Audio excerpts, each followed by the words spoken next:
द्विषे नमः। नमो ब्राह्मण देवाय गो ब्राह्मण हिताय च जगद्विताय कृष्णाय गोविंदाय नमो नमः।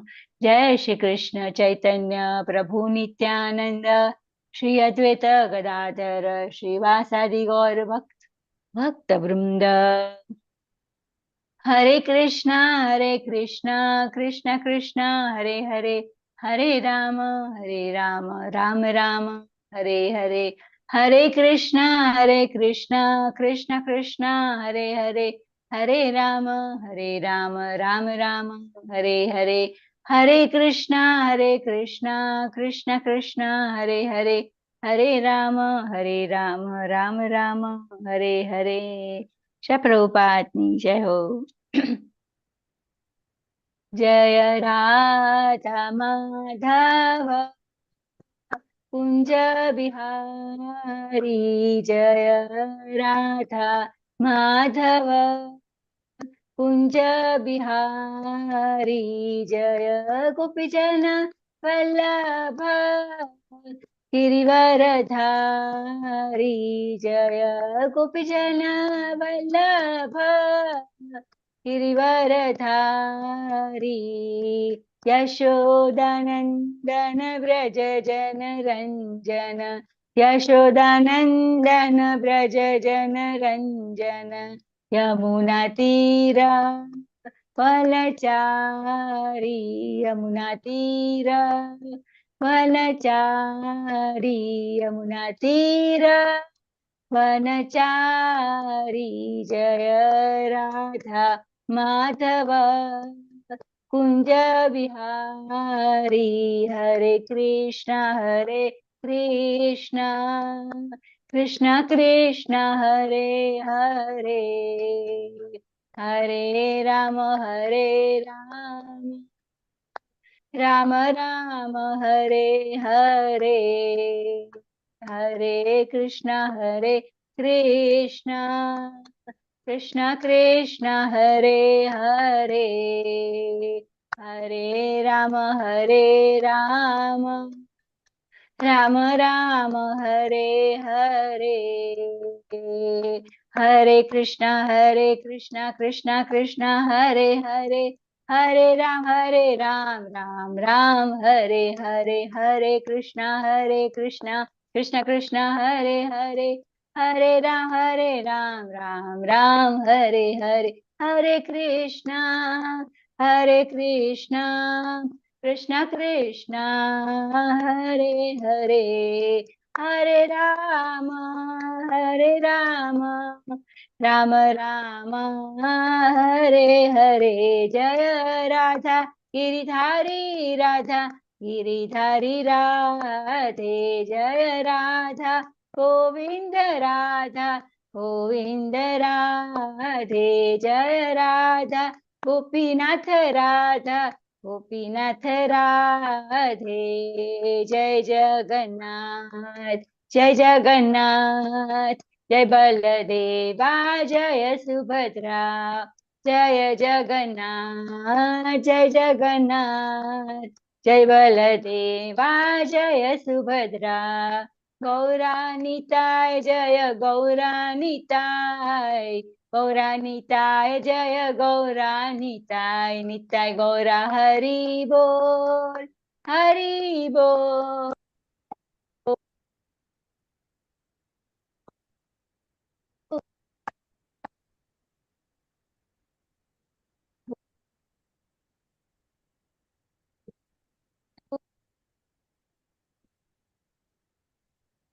गुरुदेव जय जय गुरुदेव। श्री प्रभुपाद की जय हो। Today I am doing Krishna Premamai Radha by the Shirajiv Goswami ji. Hare Krishna. Krishna प्रेममयी Radha, Radha प्रेममयो Hari, जीवने नित्यम् राधा कृष्ण गतिर्मम कृष्ण प्रेममयी राधा राधा प्रेममयो हरि जीवने नित्यम् राधा कृष्ण गति कृष्णस्य द्रविणं राधा राधाया द्रविणं हरि जीवने निधने नित्यम् राधा कृष्ण गतिर्मम कृष्ण प्राणमयी राधा राधा प्राणमयो हरि जीवने निधने नित्यम् राधा कृष्ण गतिर्मम कृष्ण द्रवमयी राधा राधा द्रवमयो हरि जीवने निधने नित्यम् राधा कृष्ण गतिर्मम कृष्ण गेहे स्थिता राधा राधा गेहे स्थितो हरि जीवने निधने नित्यम् राधा कृष्ण गतिर्मम कृष्ण चित्त स्थिता राधा राधा चित्त स्थितो हरि जीवने निधने नित्यम् राधा कृष्ण गतिर्मम नीलांबरधरा राधा पीतांबरधरो हरि जीवने निधने नित्यम् राधा कृष्ण गतिर्मम वृंदावनेश्वरी राधा कृष्ण वृंदावनेश्वर जीवने नित्यम् राधा कृष्ण गतिर्मम कृष्ण प्रेममयी राधा राधा प्रेममयो हरि जीवने निधने नित्यम् राधा कृष्ण गतिर्मम राधा कृष्ण गतिर्मम राधा कृष्ण गतिर्मम हरे कृष्ण कृष्ण कृष्ण हरे हरे हरे राम राम राम हरे हरे हरे कृष्ण कृष्ण कृष्ण हरे हरे हरे राम राम राम हरे हरे हरे कृष्ण कृष्ण कृष्ण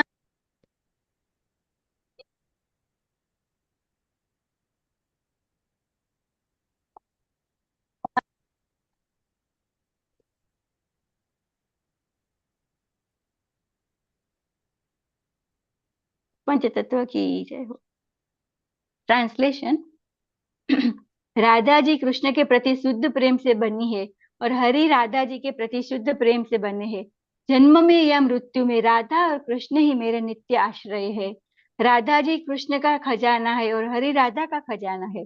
जन्म में या मृत्यु में राधा और कृष्ण मेरे नित्य आश्रय है।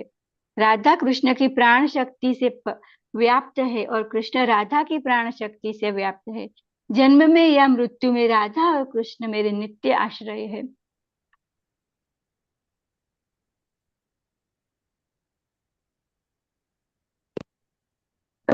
मृत्यु में राधा और कृष्ण मेरे नित्य आश्रय है। राधा कृष्ण के शरीर में स्थित है और हरि राधा की देह में स्थित है। जन्म में या मृत्यु में राधा और कृष्ण मेरे नित्य आश्रय है। राधा कृष्ण के हृदय में स्थित है और हरि राधा के हृदय में स्थित है। जन्म में या मृत्यु में राधा और कृष्ण मेरे नित्य आश्रय है। राधा नीले रंग में वस्त्र पहनती है और हरि पीले रंग के वस्त्र पहनते हैं। जन्म में या मृत्यु में राधा और कृष्ण मेरे नित्य आश्रय है। राधा वृंदावन की वामिनी है और कृष्ण वृंदावन के स्वामी है। जन्म में या मृत्यु में राधा और कृष्ण मेरे नित्य आश्रय है। जय जय श्री राधे, जय जय श्री राधे, जय जय श्री राधे श्याम। हरे कृष्णा कृष्ण कृष्ण हरे हरे, हरे राम राम राम हरे हरे। श्री प्रभुपाद की जय हो। थैंक यू प्रभु जी। दंडवत प्रणाम to all devotees for the wonderful seva. Thank you Prabhu ji. Thank you, Mataji. Thank you very much. With this, I welcome all the devotees to the today's session. We will start the class with the Guru Pranam mantra. Namo Vishnu Padaya Krishna Prasthaya Bhutale Srimati Bhaktivedanta Swami Niti Namine Namaste Saraswate Deve Gauravani Pracharine Nirvishesha Sunyavadi Paschatya Deshatarine जय श्री कृष्ण चैतन्य प्रभु नित्यानंद श्री अद्वैत गदाधर श्रीवासादि गौर भक्त वृंद हरे कृष्ण कृष्ण कृष्ण हरे हरे हरे राम राम राम हरे हरे। ओम अज्ञानतिमिरन्धस्य ज्ञानाञ्जनशलाकया चक्षुरुन्मिलितं येन तस्मै श्रीगुरवे नमः। श्रीचैतन्यमनोभीष्टं स्थापितं येन भूतले स्वयं रूप कदा मह्यं ददाति स्वपदान्तिकम्। वन्देऽहं श्रीगुरु श्रीयुतपदकमलं श्रीगुरुन् वैष्णवाञ्च श्रीरूपं साग्रजातं सगण रघुनाथान्वितं तं त्वजीवं साद्वैतं सावधूतं परिजनसहितं कृष्ण चैतन्य देवं श्री राधा कृष्ण पादान् सगण ललिता त्रिविशाखान्वितं च हे कृष्ण करुणा सिंधु दीनबंधु जगतपते गोपेश गोपिकाकांत राधाकांत नमस्तुते तप्त कांचन गौरंगी राधे वृंदावनेश्वरी वृषभानुसुते देवी प्रणमामि हरिप्रिये वंशा कल्पतरुभ्यश्च कृपा सिन्धुभ्य एव च पतितानां पावनेभ्यो वैष्णवेभ्यो नमो नमः।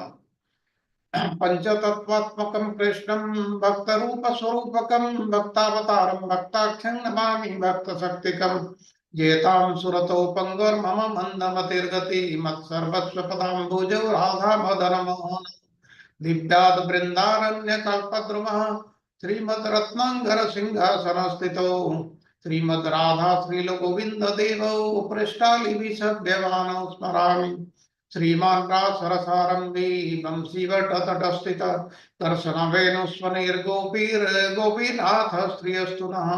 श्री कृष्ण चैतन्य प्रभु नित्यानंद श्री अद्वैत गदाधर श्रीवासदि गौर भक्त वृंद। Now we will offer our obeisances to Sri Chaitanya Mahaprabhu and take permission from the six Goswamis of Vrindavan to commence today's class. नमो महापदान्याय कृष्ण प्रेम प्रदायते कृष्णाय कृष्ण चैतन्य नमने गौरति से नमः। O most beneficent incarnation, you are Krishna himself appearing as Sri Chaitanya Mahaprabhu. You have assumed the golden color of Srimati Radharani and you are widely distributing the pure love of Krishna. We offer our respectful obeisances unto you. Krishna Vannam Tusa Krishnam Sangopangastra Parsadam Yagge Sankirtana Prayere Jajanti Sumedasa.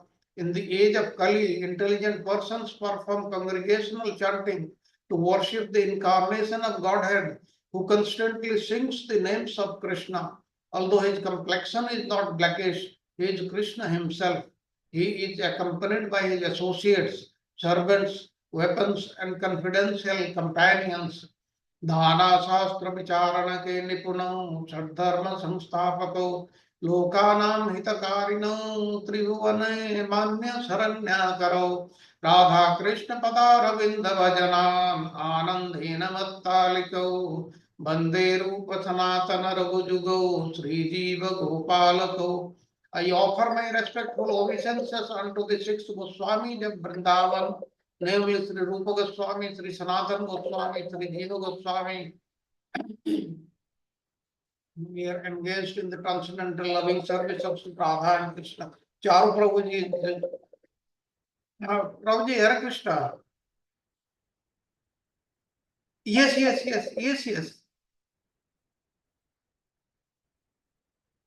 No, no, everybody is there. All 12 are there. Yes, yes. Yes, yes, yes. Okay, okay, okay, okay, brother. ओम नमो भगवते वासुदेवाय नमो भगवते वासुदेवाय नमो भगवते वासुदेवाय नारायणं नमस्कृत्य नरं चैव नरोत्तमं देवीं सरस्वतीं व्यासं ततो जयमुदीरयेत् नष्टप्रायेषु अभद्रेषु नित्यं भागवत सेवया भगवती उत्तम श्लोके भक्तिर्भवति नैष्टिकी हरे Krishna Krishna Krishna Hare Hare Hare Ram Ram Ram Hare Hare I welcome all the devotees to the today's session. Charu Prabhuji is just logging in. He has some issues. Now I'll request Archana Mataji to do the needful, that is recap the last session, that is the lesson 74, the slaying of Arishta and the bull demon. Hare Krishna Mataji. Hare Krishna Prabhu, thank you very much. So Prabhu, now is how many minutes do I have? 15, 20? I mean, you take as much as you can, there is no issue. Okay, thank you very much. Hare Krishna, dear devotees. So we are going to recap lesson 74 and a little bit of lesson 75. So let me share the screen. I think I'm already sharing the screen.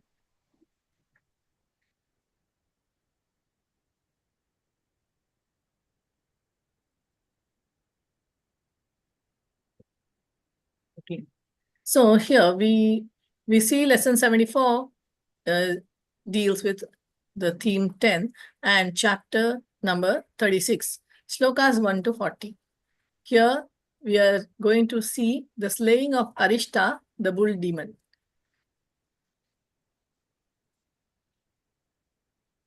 This is in short the plot, and we will continue from this page number 3. Okay. So here a very beautiful slide is here in front of us. We will need to know what are the lessons does the story of Arishtasura teach us.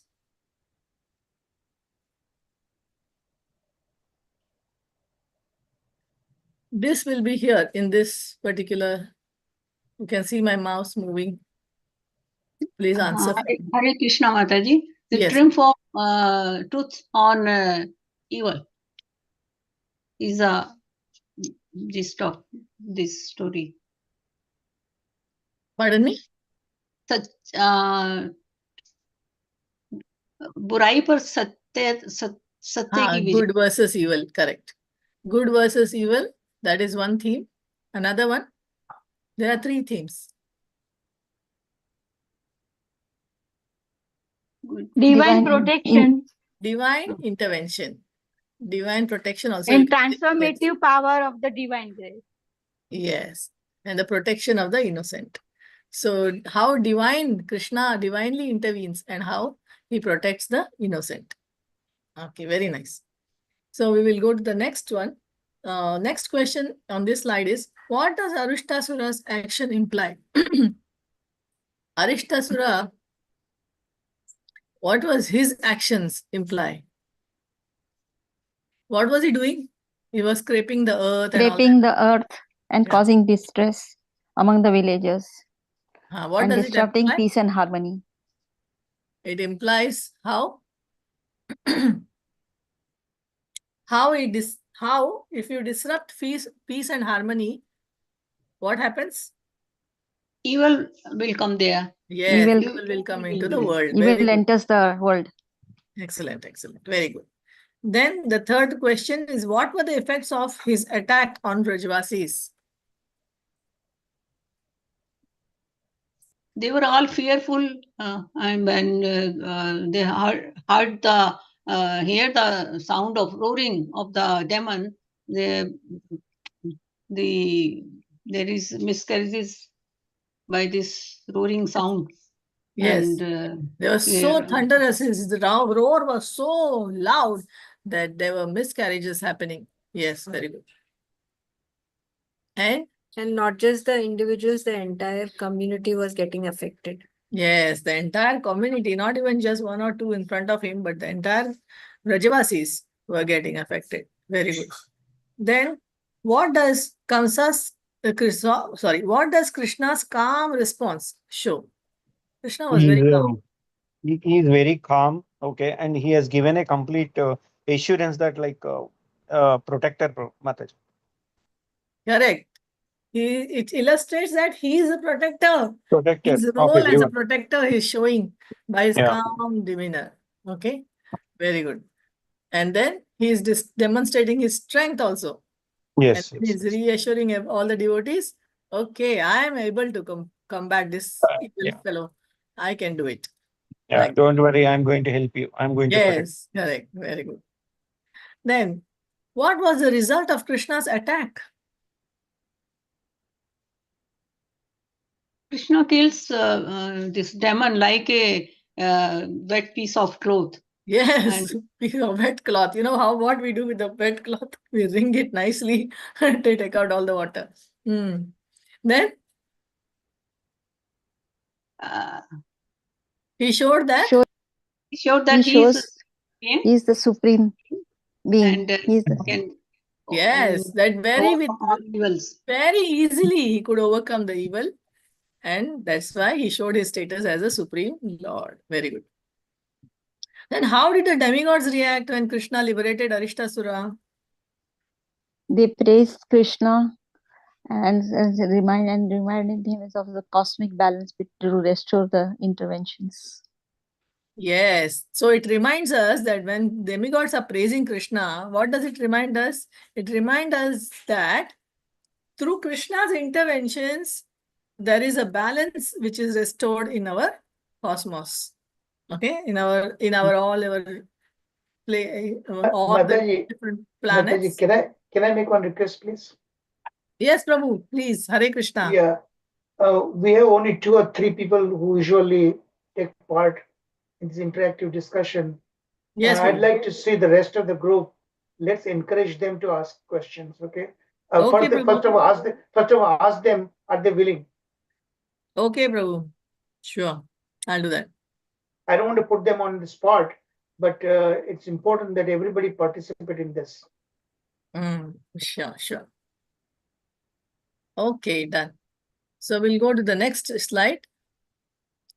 So please, other devotees also please try to cooperate and take Samantha part. Mataji, others, please start taking. You encourage others also by yourself pointing the right direction. So those who have answered now, please rest for a while and let the others also get a chance. So we are on the 4th page. In this page, the first question will be, whose role was crucial in the downfall of Kamsa and what did he do? See, the answer is right in front of you. All you need to read it, Narad and then put it in your own words.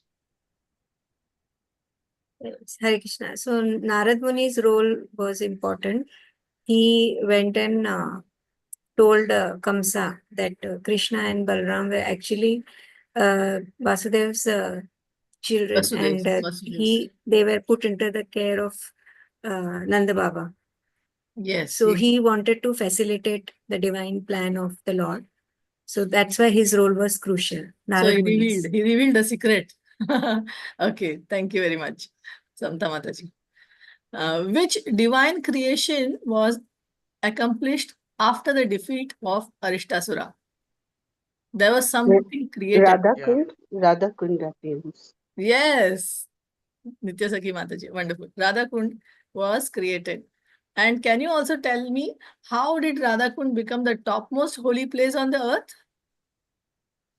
It symbolizes the deep devotion and creativity, that is love for Srimati Radharani, Krishna bestows. And Yes. it shows how divine pastimes they are interwoven with the themes of rivalry, beauty, and affection. Yes. And how did it become the most holy place? It was filled with all holy rivers Yes. because Lord Very good. calls them with that. Yeah. Yes. Excellent. Yes. Thank you very much. So we'll go to the next page. Okay. What was the result of Narad Muni's revelation? So he revealed, right? Krishna Balaram's secret identity. So what was the result of that? What happened? What did Kamsa, how did Kamsa react? He Yeah, became very like, go ahead, mother. Narada thank Vinod you. Prabhu, please He answer. became very fearful. He became very fearful and paranoid, and because and he remembered the prophecies that were made about his death. Yeah. So, and it also showed that how wicked and deceitful he was, that he could go to any length to maintain his power. Yes. Very good. So, next question. What was the intention behind Narad Muni's advice to Kamsa? Yeah, Hare Krishna, mother. So Yes. Narayana Muni acts as a catalyst for Lord's pastime to move from Vrindavan to Mathura. Yes. And Lord Krishna was getting more, busy with Vrindavan, so he wanted to bring him and remind him, Lord, you have more role to play there. So that Yes. was the theme, underlying theme of everything. Yes. Yes. Yeah, Correct. ma'am. And also it highlights the theme of divine affection. So how is that?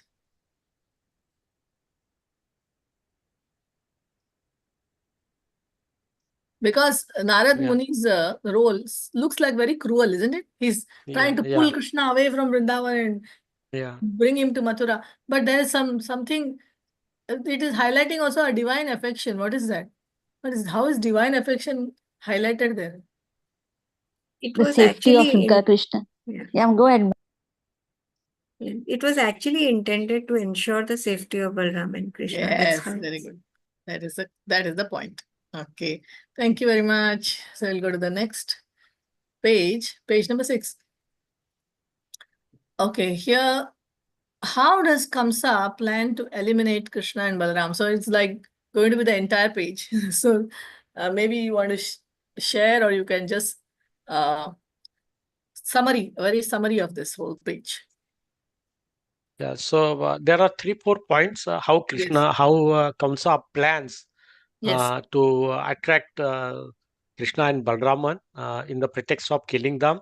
Yes. So he makes a bow show. I think it is called a bow show, and for that he sends Akrura, and then he calls through them.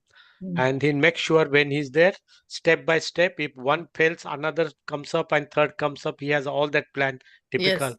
So he positioned Kovalia Pida is a big elephant just at the entrance, so that is the first opportunity to kill him. Yes. And then if it doesn't happen, then there is a Mustik and Charun. These are great wrestlers Yes. to bring him inside. So he had a step-by-step plan, but he did not realize also Lord's potency. That is Yes. the whole thing is there. Yes. So how he was even the point of beheading hundreds and thousands of goats to offer to Lord Shiva just to gain his Weapons favor. set. He can do anything. Correct. Yeah. Very good. So we'll go to the next passage. Here, this page. This is anyway a summary. So yeah. Page number 8. Here, what is Kamsa's knowledge about life? What does he think life is all about? He has a very selfish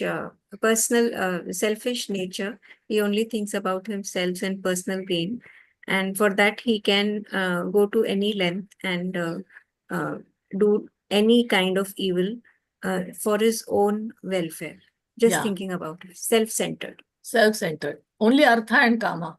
He has only 2 things in mind: how to get personal gain and how to get sense pleasure.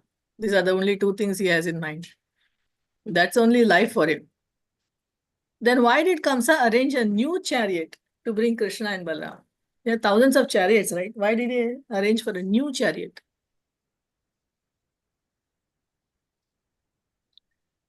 I think he had a. It looks like from this one. Akrura is in the picture, so Akrura wanted, new chariot. Maybe he would be more happy because any other old chariot.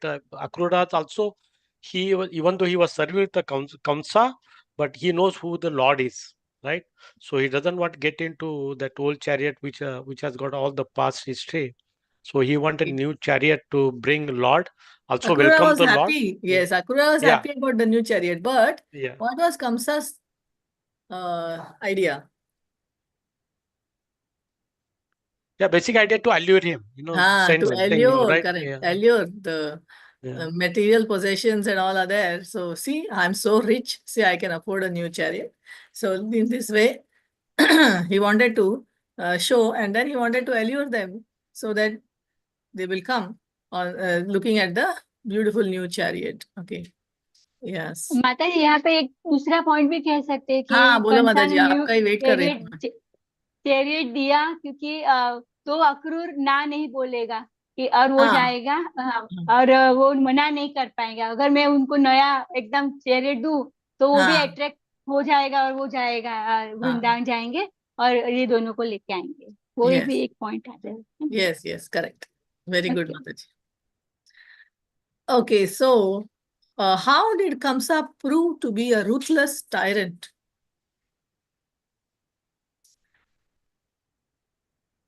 Till now, we are seeing how Kamsa was very nice and he is trying to allure Akrura to go to Mathura with giving him new. But how do we know that he's such a ruthless tyrant? The way he's planning to kill Krishna, the plan he has, like he'll Yes, send a because kissy demon and yes. What does he say? He wanted to eliminate all his enemies, right? Included, yes, he wanted to kill everybody. He wanted to kill Vasudeva, he wanted to kill Vishnis, he wanted to kill everyone, right? Such a ruthless fellow. Yeah. So he is proving to be a ruthless tyrant by his plans to kill the entire dynasty of the Vrishnis. How did Kamsa mask his true intentions? He planned a wrestling match, so he actually invited Krishna Balram under the pretext of eh, getting involved into a wrestling match to Yes. mask his true intentions. Yes, very good. So he wanted to make it like a festival. Okay, see, I'm inviting you for a festival. It's not like anything, and everybody's enjoying, have a nice time, But actually, inside, his intentions were very, very, very dangerous. So why did Akrura agree to Kamsa's order?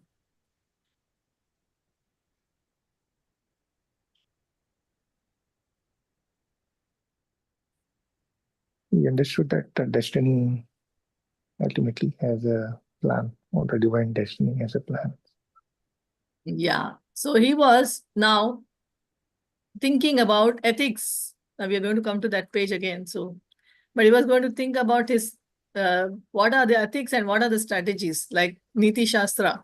So he was going to think now, should I or shouldn't I? Then he was deciding based on all this, what he had thought about that fate. Fate is the only thing which is going to now decide what is going to happen. And that's why I should do what Kamsa is saying. Okay. So anyway, he knew that what did he see the positive aspects of it? Yeah, He he will was also have. eager. Go ahead. He was also eager to meet Krishna, Balram, his lord. So he had And that he- intention he to could- meet. He He recognized the could- dangers of Kamsa's ambitions. Exactly. But see, because being eternal and winning Kamsa's trust and faith, then he could really find out all the evil plan, what he's going to do, and then he would let Krishna and Balaram know about it, Yes. like a double agent. First he thought of fate, and then he was thinking of how he could understand, how he could gain Kamsa's favor. How he could gain Kamsa's favor. So that then later on he can find out what's going on in Kamsa's mind. He was a very intelligent person, Akrura. So that is what Rajniti Niti Shastra Niti that Shastra. teaches you, you know, but Yes. not to you know, utilize for one's own welfare, but he was really his aim was to how to you know, have Krishna and Balaram you know Safe. do his mission, you know, Yes. facilitate, expedite the mission. Narad Muni also had the same viewpoint. He wanted to expedite. Even on the surface, it looked like that he was revealing the top secret, right? But Yes. he wanted to expedite. Yes, correct. Very good. Excellent, Prabhu. Thank you very much, Prabhu, Thank for you. your points. So,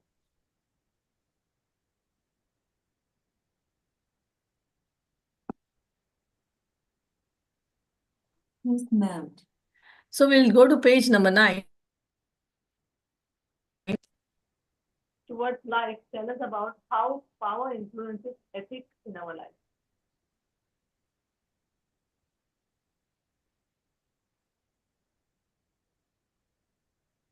The position who in the of power, they prioritize a personal gain over moral responsibility.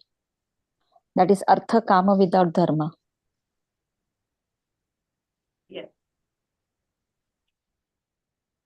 So about our life. So how does it? Mataji, your voice is too low, Mataji. Yeah. Yes, Mataji, we are Voice not is able not to hear clear. your voice. I think your microphone is disconnected or what? Yeah, sorry. Now it's better. Now it's better. clear. Now it is okay. Yes, thank you. No, because I can't hear you also. I was trying to use a Bluetooth to hear, but I think that is not possible. It's okay. I will try to put my head closer to there is some problem with my speaker. Okay, so what does Kamsa's attitude towards life tell us about how power influences ethics in our lives? Is like we are talking about our lives. Our lives, how does it? And now this is a very beautiful page about how the insights through the lens of ethics and power dynamics. So we are not the same thing which we saw earlier. The same thing we are going to now see through the lens of ethics and how power affects or how ethics are important. So the same thing which we learned in the previous page, we are going to learn again through this through the eyes of ethics and how we can. So this particular question is based on how power and ethics influence us in our lives. So how does Kamsa's attitude tell us? What does it tell us? How we should do, what we should do in our lives? How does it affect us?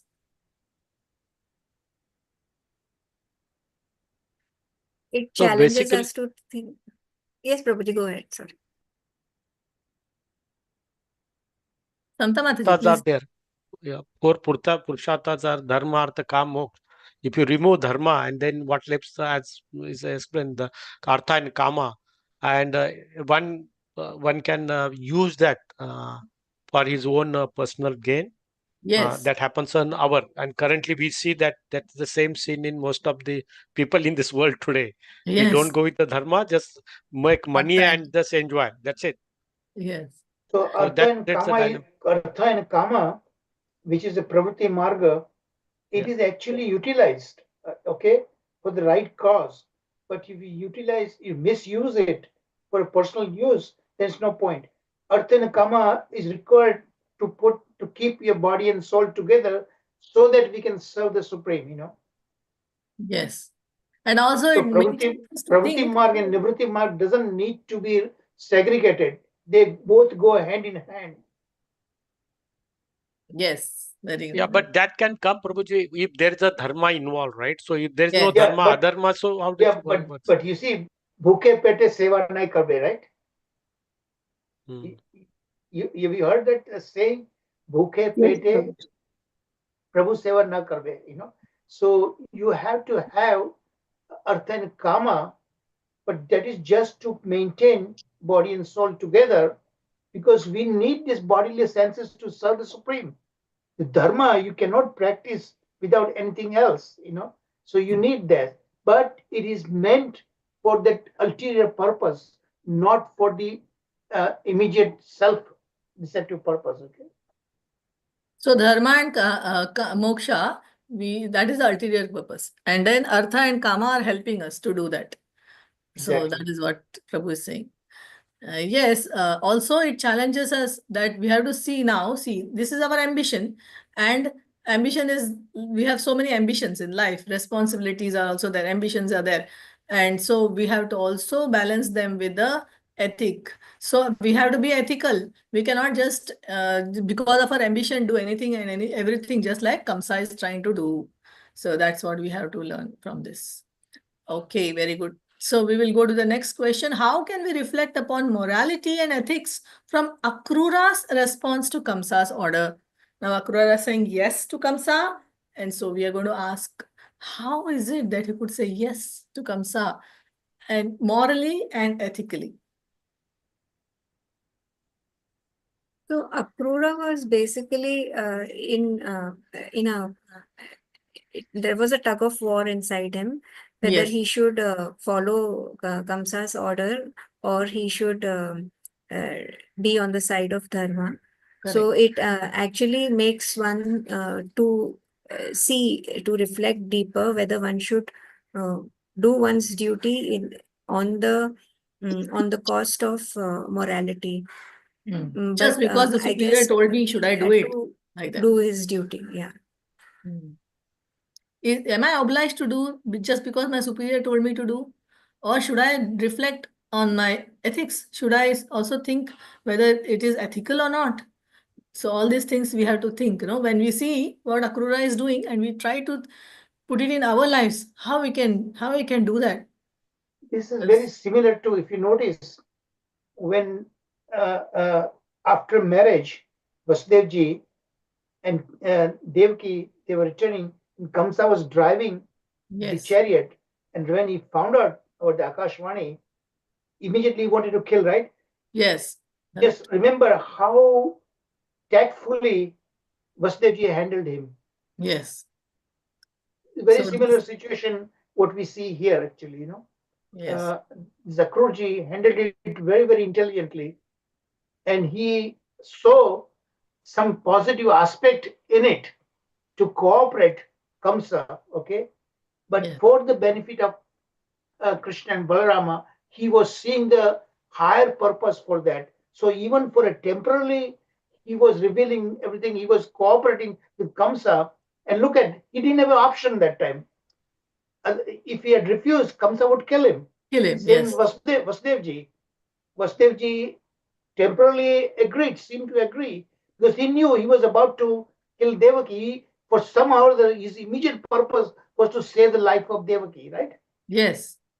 So here is a very similar situation. So when you hear this different pastime, you need to think and combine together and draw a conclusion that ought to be done, okay? Yes. Don't forget one pastime, your other pastime, but see the similarity and the application, what possible good lessons that we can learn, okay? And it's also inviting you to think deeper. So you have to have a deeper reflection. So see, now your duty is there. Definitely, this is my duty. I have to do it. But you think so deeply that whether you have to listen to your authority blindly or what we should do. Should we think about it? Or we should think deeper and we should think of the future, of the next step, like that. How in the chess you think, what will the next person play? Before that, already you have put something to stop him or to block him. And in this way, you have to think very deeply. This is all mostly in political, and as in politically, you have to think because Akrurja was a politician, yeah, he was a but in politician. a good sense, okay, good sense. He Yes. knew how to act tactfully. Yes. So this is so amazing. Very beautiful slide, bro. Excellent. So next question will be, how It's a does very important aspect here, destiny versus free will. yes, coming to that now. Okay, destiny versus free will, there's another question on that. So first we will see, how does the philosophy of fate and free will apply in the same case? Next question. How does the philosophy of fate and free will apply in the same case? So The same. Mataji, do you realize how many wonderful instructive points are there? Yeah, When we definitely. do Brahmar Gita, you will see Brahmar Gita also, it's a packed with all the instructive points.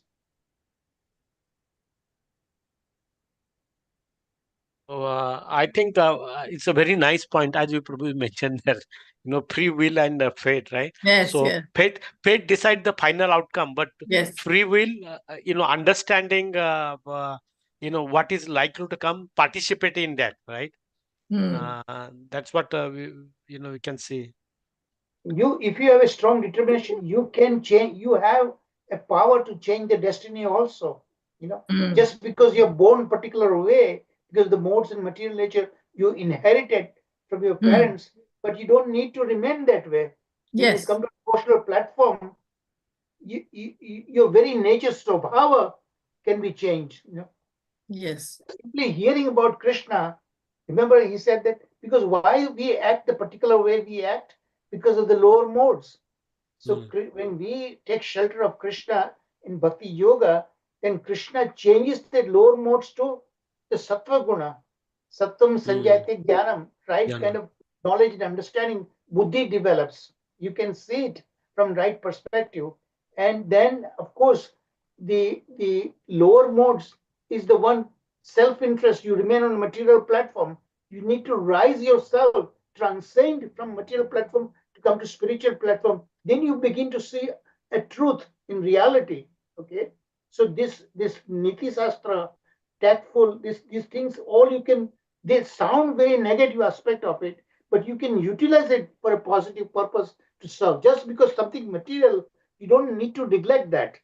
Anything material, but if that can be potentially used in Krishna's service, then make use of it. All this modern technology we are using, this online learning, see, we are using it for right purpose. Yes.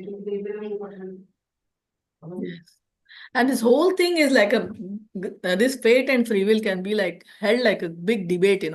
So Yeah. many things can come up and we can debate on it. Like माताजी हमारा intention भी नहीं होना चाहिए, selfless होना चाहिए. Yeah, just because destiny is there, that doesn't mean that you have to do your part. Yes. Remember Arjuna, Krishna Yes. showed Arjuna the ultimate result of the war. He's already killed all the potential enemies, right? And yet he said, you need to fight. You are a warrior. You need to do your part. And then what is the devotee's inclination? Tasmat sarveshu kaleshu Mam Nusmara smara Yudhyacha. yudhyacha. So you remember, you now, before you are doing for yourself, for your own purpose, now you do it for him. So the actions may be beyond our control, but our intention are within our control. So our intentions would be proper. Then if our intention is correct, then even though actions are beyond our control, it will be all neutralized and brought under control by the Lord. And Krishna will actually be on your side. Yes. And he has the power to change your destiny. Yes. So we have to think truly that how we have to make our decisions so that we can overcome all these difficulties. And we have to constantly make right decisions. We have to contemplate. So this is what it's inviting, this thought. Very beautiful slide. This was the best, excellent slide I felt. So in this case, like we can say, Prabhuji Mataji, that Akrura's free will he used to serve the Lord. Although it looks like he is agreeing to Kamsa's order, but he knows Kamsa's fate. It is already written there that it was already announced that Kamsa will die by the eighth child of Devaki, which is Krishna, which he now knows who Krishna is, and Kamsa is also saying that. So he used the free will to act in service of Lord and take. Otherwise, he could have also thought other way that let me get together and fight against that, but that was not correct in this time, place, circumstance. Is that correct? Understanding? Yeah, he was very intelligent. So to strengthen his outcome, the fate or whatever you say, He look at his option. If he had not cooperated, he would have Kamsa would died. have put him in jail and could have killed him also, Yeah, he would have died. And it wouldn't be fruitful. Here there was at least a glimpse of a chance that something could come. And he knew he had full Yes. faith in the Lord. He had full faith. He knew Krishna was the Supreme Lord. That's why when he enters Mathura, how he will be, when he enters Vrindavan, how he will be rolling on the footprints of Krishna and Balaram. So it's like he knew Krishna is the Supreme Lord. So there was no doubt about it. So we'll go to the next page number 10, which is continuing again on this same theme. The question will be, Kamsa was using deceptive means to trap and kill Krishna and Balaram. How does this reflect in our lives if we prioritize personal interests over honesty?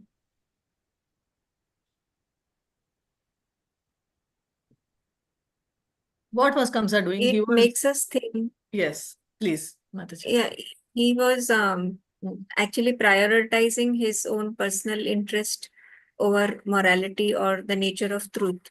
So it challenges us to think that what could be the implications or the consequences in our lives if we prioritize our interest over truth. Yes. So how it can be always, can we always think that, yes, if I speak lies and if I always keep my personal interests in the front, and I will always be like that and talk, what will be the consequence? What comes up first? That will be also my consequence. So it makes us think like that. So this is a very wonderful point about deception and truth. Next question. When Kamsa appealed to Akrura on the basis of friendship to bring Krishna and Balaram to Mathura, what insights does this appeal provide to our friendships? Like, can we use friendships to ask for favors or pressurize our friends when we have the power? Like Kamsa had the power, so he was trying to pressurize his friend Akrura, right? So, what does these insights appeal to provide this appeal, which Kamsa is making to Akrura? He's making an appeal, right? Please, Akrura, go and bring Krishna and Balaram. So what is this appeal providing as the insight to our friendships?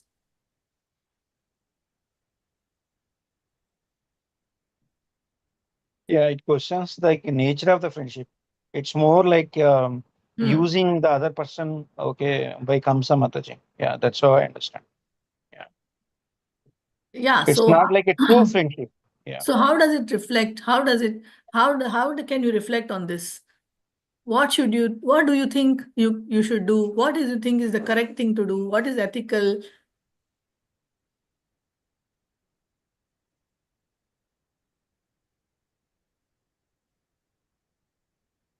So Kamsa, when Kamsa is appealing to Akrura, so what is he doing? He is manipulating. What is he doing?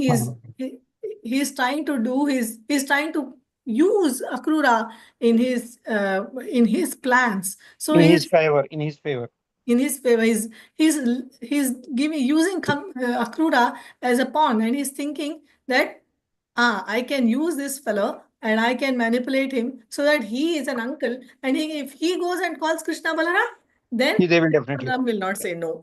Okay, so this is how he's trying to use him in his that is one thing. And another thing is the next point is about how he's powerful, isn't it? Kamsa is powerful. He knows very well Akrura cannot say no to him, because Akrura says no, that means his death. So he is using his power to crush him, to like put him in a corner and push him, Akrura, to say yes to his. So are we also going to do that to our friends when let's say power imbalance is there, I become more powerful than that person? Should I also push him to the corner, and what will happen if that is the case? So these are the things we have to think. Am I doing that? Am I doing something like that? Am I pushing my friends to the corner because I'm more powerful than them? Am I using my friendship and manipulating them? So all these things we have to think very deeply, because all these things we are doing in a small manner. Kamsa is doing in a most superlative manner. But we are not doing like that maybe, but we are doing slightly, little bit here and there. Not only friends, our relations and many things. If we have power, we will use it. Is my voice audible? Wonderful. Yeah, we can hear you. Yes, Mataji. It's a basically carrot and stick, carrot and stick, that Kamsa was using. Yeah, carrot and stick. Yeah, but so this is how we have also to reflect on our ethics when we are seeing this.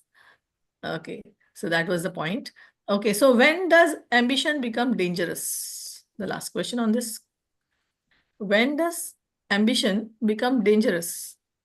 When it becomes destructive, it overpowers you so much that you become destructive, and you don't think of ethical, you don't consider morality, then it becomes dangerous.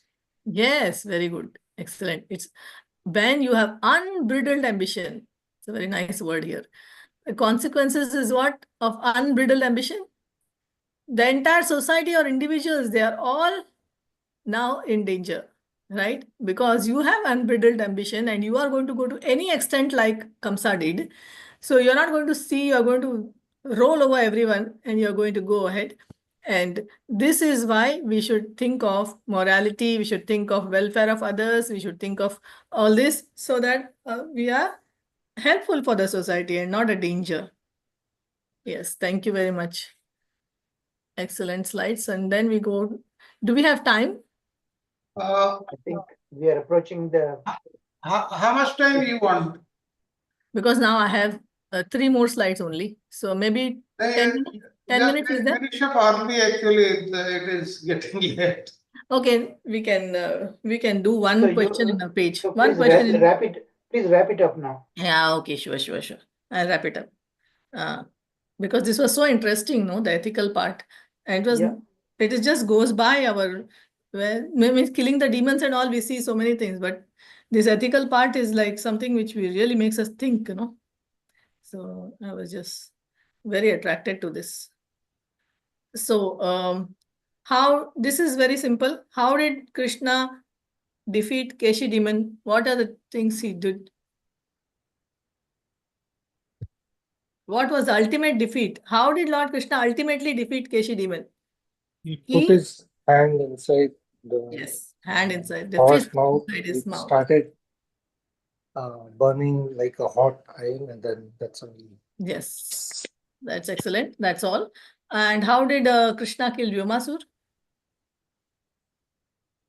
How did he save his friends from Vyomasur? He suffocated him to death. Okay. So anyway, how did he save him? Vyomasur tries to save the cowherd boys. He tries to capture, and so Krishna goes and deals with him. Okay, that is okay. So we'll do the next page where what does Krishna's divine power make us believe?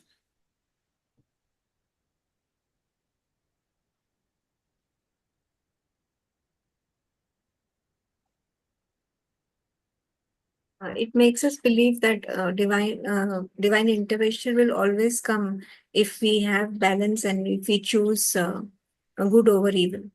Yes, very good, excellent. So I'll go to the last slide. In this slide, what does Krishna teach us by showing us that divine transcends duality? And the 5th point you can see here, this point. So it's a very excellent point. Krishna shows about his life in Vraj and in Mathura, in joy and sorrow, play and responsibility. In the life of Krishna was joyful and playful activities, and Mathura it was full of sorrow and responsibility was there. Yes. Just So opposite dualities. Yeah, he Opposite. shows that. Okay, but what does he show? He shows that the divine is transcending dualities, right? That is, Krishna he is in both ways. He's acting. He's acting in Vrindavan. He's acting in Mathura also. So in both ways, he's acting, and both ways is possible. And he is transcending dualities in that way. For him, it is not that Vrindavan here is better and Mathura. When he's acting that both are similar to him. Like that he's acting. So he's acting, he's transcending the dualities. That's what he's trying to show us. Okay. So how we can also navigate our dualities, when we should always be anchored. That means we should be strongly connected to Krishna, and we should navigate our dualities. Thank you very much for joining, and thank you very much for giving me this chance. Hare Krishna. Mataji, wonderful. You handled it wonderfully, wonderfully. Thank you. And all of you also participants. Today, I'm very glad the other participants also did their part, Thank you very much. And I like to see that continue, all right? Week after week. Haribol. Thank you, Mataji. Thank you very much. Now we heard about Akrura. Now Akrura will be going to Vrindavan, that is Nandagram, to get Krishna and Balram there.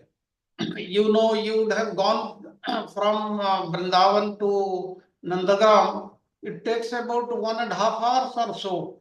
Now here we'll see Akrura, he'll start in the morning and he will reach in the evening only. He takes the whole day with the best of the chariots, with the best of horses. All the things we'll learn in today's class. Just before starting, just an introduction of Akrura. We have been hearing Akrura things. Akrura was a commander in the Brasni dynasty, and he was a great devotee of Lord Krishna.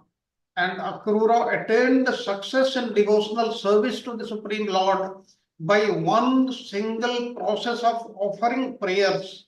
He is famous for that.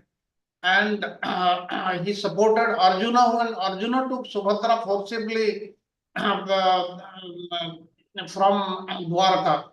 And both Krishna and Akrura went to see Arjuna after his successful kidnapping of Subhadra. And both of them presented dowries to Arjuna after the incidents. And Akrura was also present during Abhimanyu's birth, the son of Subhadra, when Abhimanyu was married to Uttara. And the Akrura is, we learn, he is a great devotee of Lord Krishna. So this is the lesson 76, and part of 77 I will cover today. The balance of 77 I will be covering tomorrow. And the chapters of Srimad Bhagavatam, all 3 chapters, that is 38, 39 and 40, they will be covering these 2 lessons, 76 and 77. And first, let us start with chapter 38. Chapter 38, the Akrura's arrival in Vrindavana. He goes to Vrindavan and he arrives in Vrindavana. Actually, Vrindavana means he will be going to Nandagram, where Nanda Maharaj was there. And at that time, Krishna was how many years old? About 11 years old. Now here we will be talking about Akrura's meditation while traveling to Vrindavana. Akrura's devotion and fortune, humble Akrura, how he feels himself unfit to see Krishna. Akrura considers Krishna's mercy and fortune. Akrura considers Krishna's mercy and fortune. Akrura glorifies Krishna's various attributes, and Akrura's anticipation of Krishna's reciprocation, all the things we'll see. And then Akrura, when he reaches in Vrindavana, he was in total ecstasy. He reached Gokula and saw the footprints of Krishna and Balrama, and he rolls in the dust. And Krishna sees the beauty of Krishna and Balrama when he meets them. And finally, Krishna and Balrama, they welcome Akrura, they offer obeisances to him, and Balrama shows hospitality, and Nanda Maharaj inquires about Krishna. Now, when this incident is taking place, on the month of Phalguna, Phalguna is February, March, around this time only, Kamsa ordered Akrura to bring Krishna and Balrama on the Ekadasi day. On the Dwadasi day, Akrura he started for Vraja in the morning. And in that morning, Kesidevan was killed in the morning time and Bhyamasura was killed in the afternoon time. And Akrura, he reaches the Vrindavan in the evening time. Now, this chapter 38, this is describing Akrura's trip from Mathura to Vrindavan, his meditation on Krishna and Balrama along the way, and the honor the two lords, that is Krishna and Balrama, they showed to Akrura upon his arrival.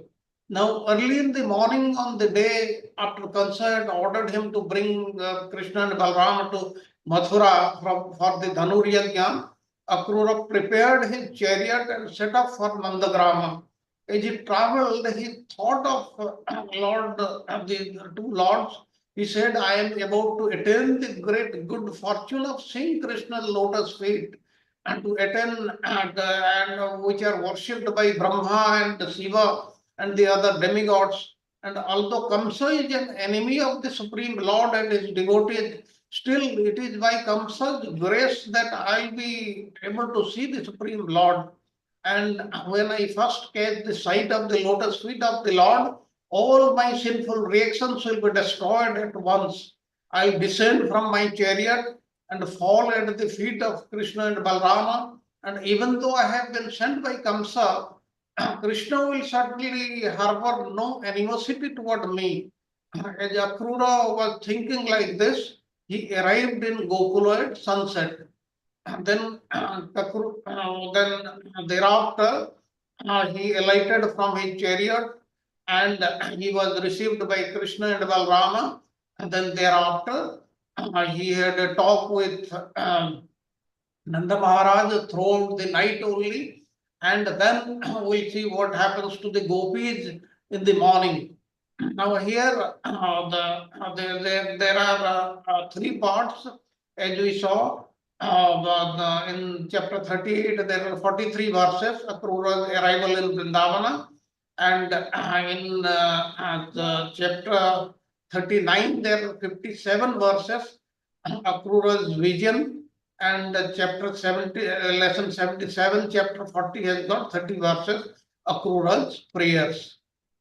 We'll go to the next slide. Now, the 38th chapter, 24 verses, Akrura's meditation on Krishna and Balrama along his way from Mathura to Vrindavana. When he is moving from Mathura to Vrindavana, how he is meditating on the Supreme Lord. He is thinking only of Krishna and Balrama and nothing else. That's what a devotee should always keep the Supreme Lord the foremost thing in his heart. And the next part of chapter 38, the respect and honor the two lords showed upon Akrura on his arrival. Okay, we start. As he was on his way to Vraja to meet Krishna and Balrama, he was sent by Kamsa to get Krishna and Balrama for the Dhanur Yajna at Mathura. He was moving for that purpose. Akrura experienced profound emotions and spiritual realizations. Since he was meditating on the Supreme Lord, he was thinking about the Supreme Lord. He was having a lot of emotions and spiritual realizations. And his reflections reveal a deep humility and an acute awareness of his own place in the cosmic order. We'll see them in detail. And despite being an emissary of Kamsa, he was still loyal to Krishna and Balrama. And Akrura's internal dialogue illustrates the complexity of devotion, desire, and nature of the divine mercy. Though he was loyal to Kamsa, but he showed his duty.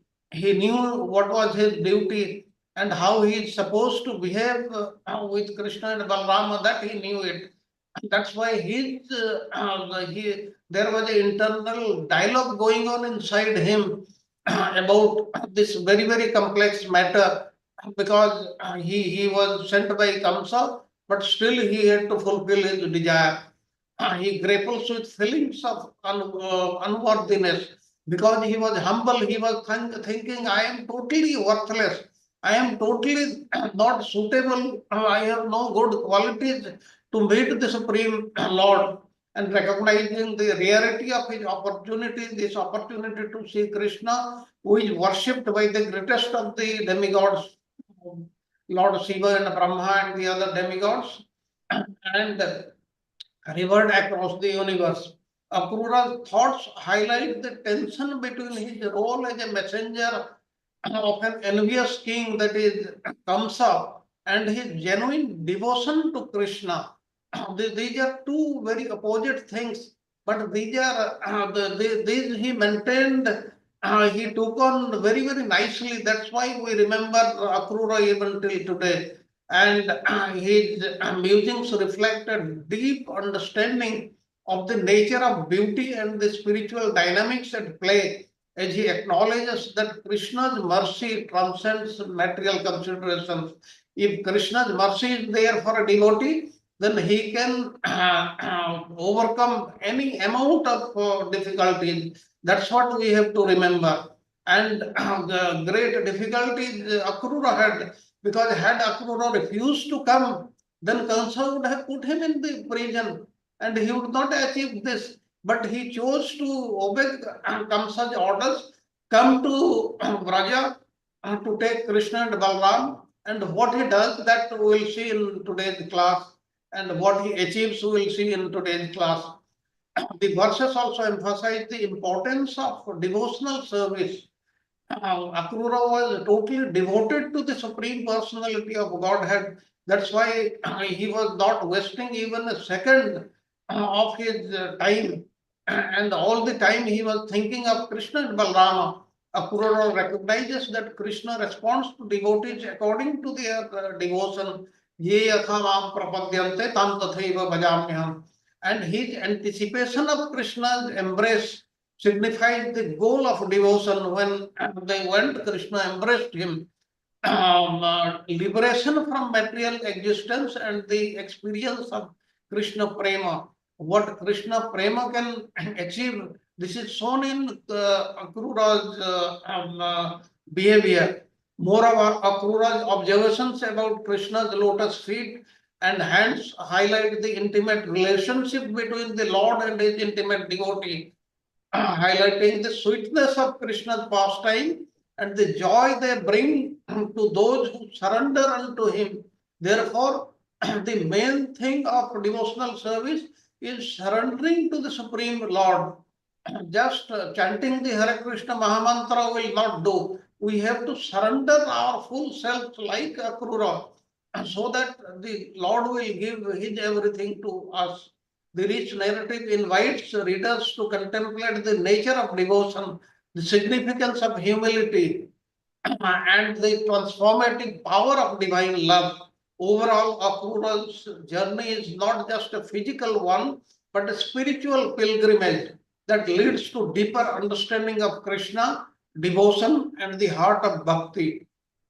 Let us go on to the next slide.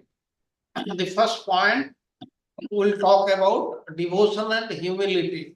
Now, Akrura's reflections of his unworthiness and humility in the face of divine grace illustrates a core principle of bhakti, that is, a devotee should always be humble, understanding one's place in relation to the divine. We should remember that the Lord is at a very, very higher position and we are his humble servants. And this theme emphasizes that true devotion arises from humility and recognition of the vastness of divine mercy. It teaches that one's spiritual elevation is not determined by social status or material qualifications, but by the sincerity of one's heart. how sincere we are at heart, how we surrender to the Supreme Lord.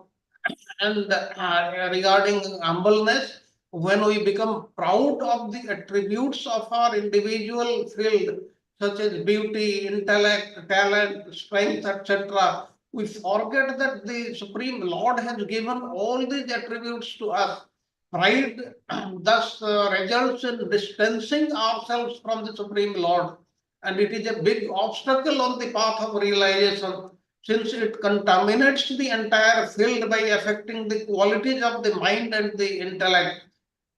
The most essential quality and the necessary for achieving spiritual perfection is humility. This is also emphasized by the Supreme Lord, that is Chaitanya Mahaprabhu. And Srila Prabhupada also in various purports, he says that humility means that one should not be anxious to have the satisfaction of being honored by others. The material conception of life makes one very eager to receive honor from others. But from the point of view of a man in perfect knowledge, who knows that this body is nothing, honor and dishonor are nothing to us, and therefore it is useless. One should not be hankering after this material deception. Therefore, in the beginning of this chapter, Akrura, he feels humble. How? He says, what pious deeds I have done, what severe austerities I have undergone, what worship I have performed or charity given, so that today I will be able to see the Supreme Lord, Lord Krishna, Lord Kesava. I consider it difficult for people like me to get the opportunity to see the Uttama Sloka. I am absorbed in sense gratification. It is like a Sudra being allowed to recite the Vedic mantras. He is giving out all his qualities which are not appreciated. Then we go to point number 2. Akrura contemplates how, despite being sent by Krishna, he has been granted a rare opportunity to see Krishna, which he perceives as an act of mercy. It underscores the idea that divine mercy transcends human intentions and circumstances. Even those who might appear as enemies of the divine can be instruments of grace, illustrating the complexity of divine will and the unpredictability of spiritual blessings. Though Kansa is an enemy of Krishna, and he ordered Akrura to go there, still Akrura considers that it is to be a mercy. How? Akrura says, enough of such thoughts. Even a fallen soul as me have a chance to go to behold Sri Achyuta. And today all my sins and sinful reactions will be eradicated, and my birth will become worthwhile, since I will offer my obeisances to the Lord's lotus feet, which mystic yogi, which the mystic yogis they meditate upon. And we should know that Krishna's mercy also is through the to the demons also. Akrura was thinking, indeed, today Kamsa has shown me mercy by sending me to see the lotus feet of Sri Hari. Simply by the effulgence of his toenails, many souls have transcended the darkness of material existence and achieved liberation. Like this, I will also achieve liberation today only, because when I reach there, I will see the Supreme Lord Krishna. And the third point, the nature of reality. Akrura's understanding that Krishna perceives all beings, both externally and internally. He sees everything, and it reflects a deep philosophical inquiry into the nature of consciousness and existence. It raises questions about the nature of the self, the super soul, and the integration of all beings. It suggests that true knowledge involves recognizing the presence of the divine in all spheres of life. The Lord is seeing us inside and outside, and He will do everything. Thus, Akrura glorifies Krishna's various attributes. those lotus feet which are worshipped by Brahma and Shiva and by all the demigods and by the goddesses of fortune and by the great sages and all the Vaishnavas. Upon those lotus feet, the Lord walks about the forest of Vrindavana while herding the cows, and those feet are smeared with kumkuma from the gopi's breast. I'll see Mukunda's face, framed by the curly hair, beautified by the attractive cheeks and nose, smiling, his smiling glances, his reddish eyes. Since the deers were walking on my right, he was seeing the good omens while going from Mathura to Vrindavan. And he thinks of his fortune of seeing Krishna's lotus face. He says, I am going to see Lord Vishnu, who has also assumed a human-like form now to relieve the earth from the burden by his own sweet will, and he is the reservoir of beauty. Thus, there is no denying that my eyes will achieve the perfection of their existence today. And he is the witness of all causes and effects, yet he is free from false identification with them. And by his internal potency, he dispels the darkness of separation and confusion. The conditioned souls indirectly perceive him in the activities of their life. And Krishna Katha animates, beautifies, and purifies the whole world. All sins are destroyed and all good fortune is created. I will talk with Krishna and Balrama today. I will talk with his devotees, that is Nanda and Yashoda today, and all I'll use my time in Krishna Katha, and all my sins will be destroyed. I'll see the festive beauty of Lord Krishna. Today I will see, and that is the goal of my life. And the Vishwanath Chakravarti Thakur, he says, now Akrura thought, now no one can see the beautiful human-like form of Krishna in Nandagrama, whereas persons like myself perceive Krishna always and everywhere in his form as the indwelling supreme controller, that is Paramatma. The super soul witnesses the good and bad actions of all living entities, yet he is devoid of the false ego, thinking I am seeing. And how can we distinguish between being free of false ego and being afflicted by it? Now, that super soul, who by his personal potency has manifested here in this material world, I'll be able to see him in person because I am so lucky.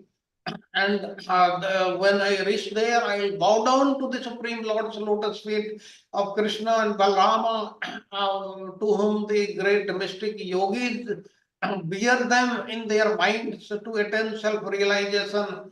And he thinks Krishna will place his hands on my head. And what will happen? Then it will remove all fears in my mind, and it will become fragrant like a flower. And by offering charity to that hand, I'll be very, very fortunate. And Krishna, he says, he thought he never misunderstands, even though I am going as an emissary of Kansa, he will understand that I am his devotee and he will show his mercy upon him. And Krishna will affectionately glance upon me with a smile as I join my palms, dispelling my contamination of doubts. And Krishna will embrace me and he will address me as my dear Akrura, even though I am his uncle. And Krishna is impartial and totally reciprocal. He has no favorites and no dearmost friend. He does not consider anyone undesirable or unfit to or to be neglected. Yet he lovingly reciprocates with devotees in whatsoever manner they worship him, just as the trees of heaven fulfill all desires whomsoever approaches them. Now, on this, Vishwanath Chakravarti Thakur also says that the word Suradruma Yadav means indicate how the various degrees of fruits awarded they correspond to the various degrees of shelter taken. As there is no discrepancy in the Kalpa Vriksha, the desired tree does not give fruits to a person who does not take shelter.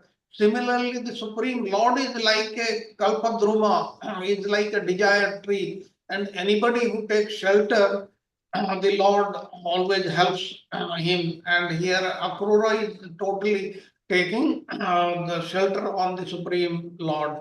Go to the next slide. Contrast between material and spiritual realities.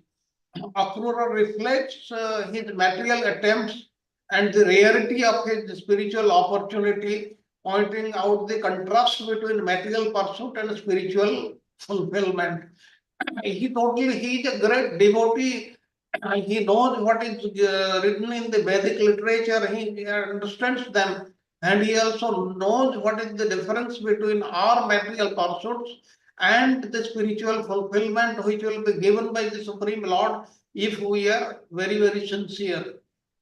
And this theme invites contemplation of the transient nature of material life and the endure value of spiritual experiences. It encourages seekers to prioritize spiritual growth over temporary gains. This also we have to remember very, very carefully. Temporary gains we may get from this material world or by various other means like worshipping the demigods like that.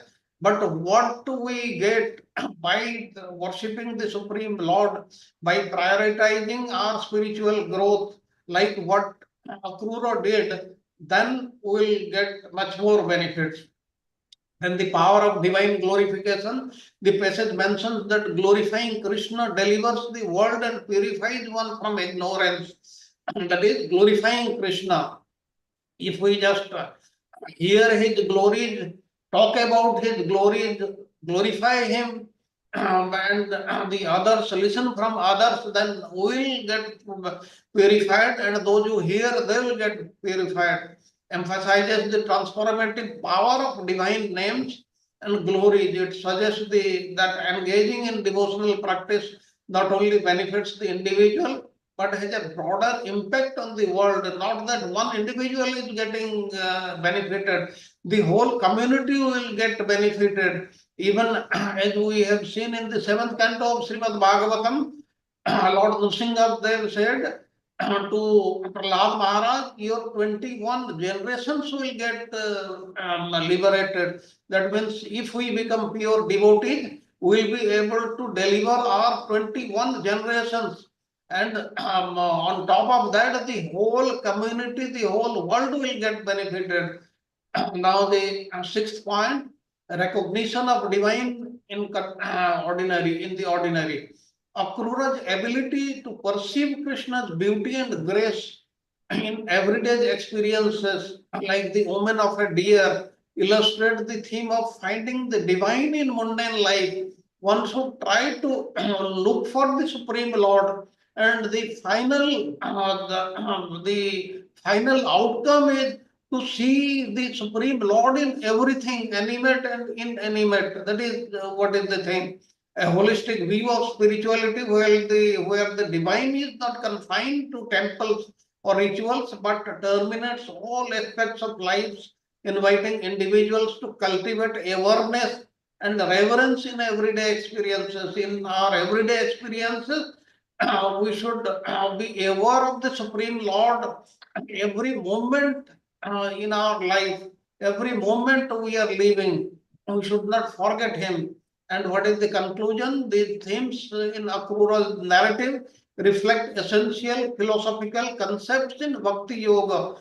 Whatever we are talking about Akrura or Akrura's Bhakti only, is devotion toward Lord Krishna, and it emphasizes humility, what we saw, and divine mercy. The Lord is merciful to such a devotee, and the nature of reality and the transformative power of devotion. Devotion can do anything and everything.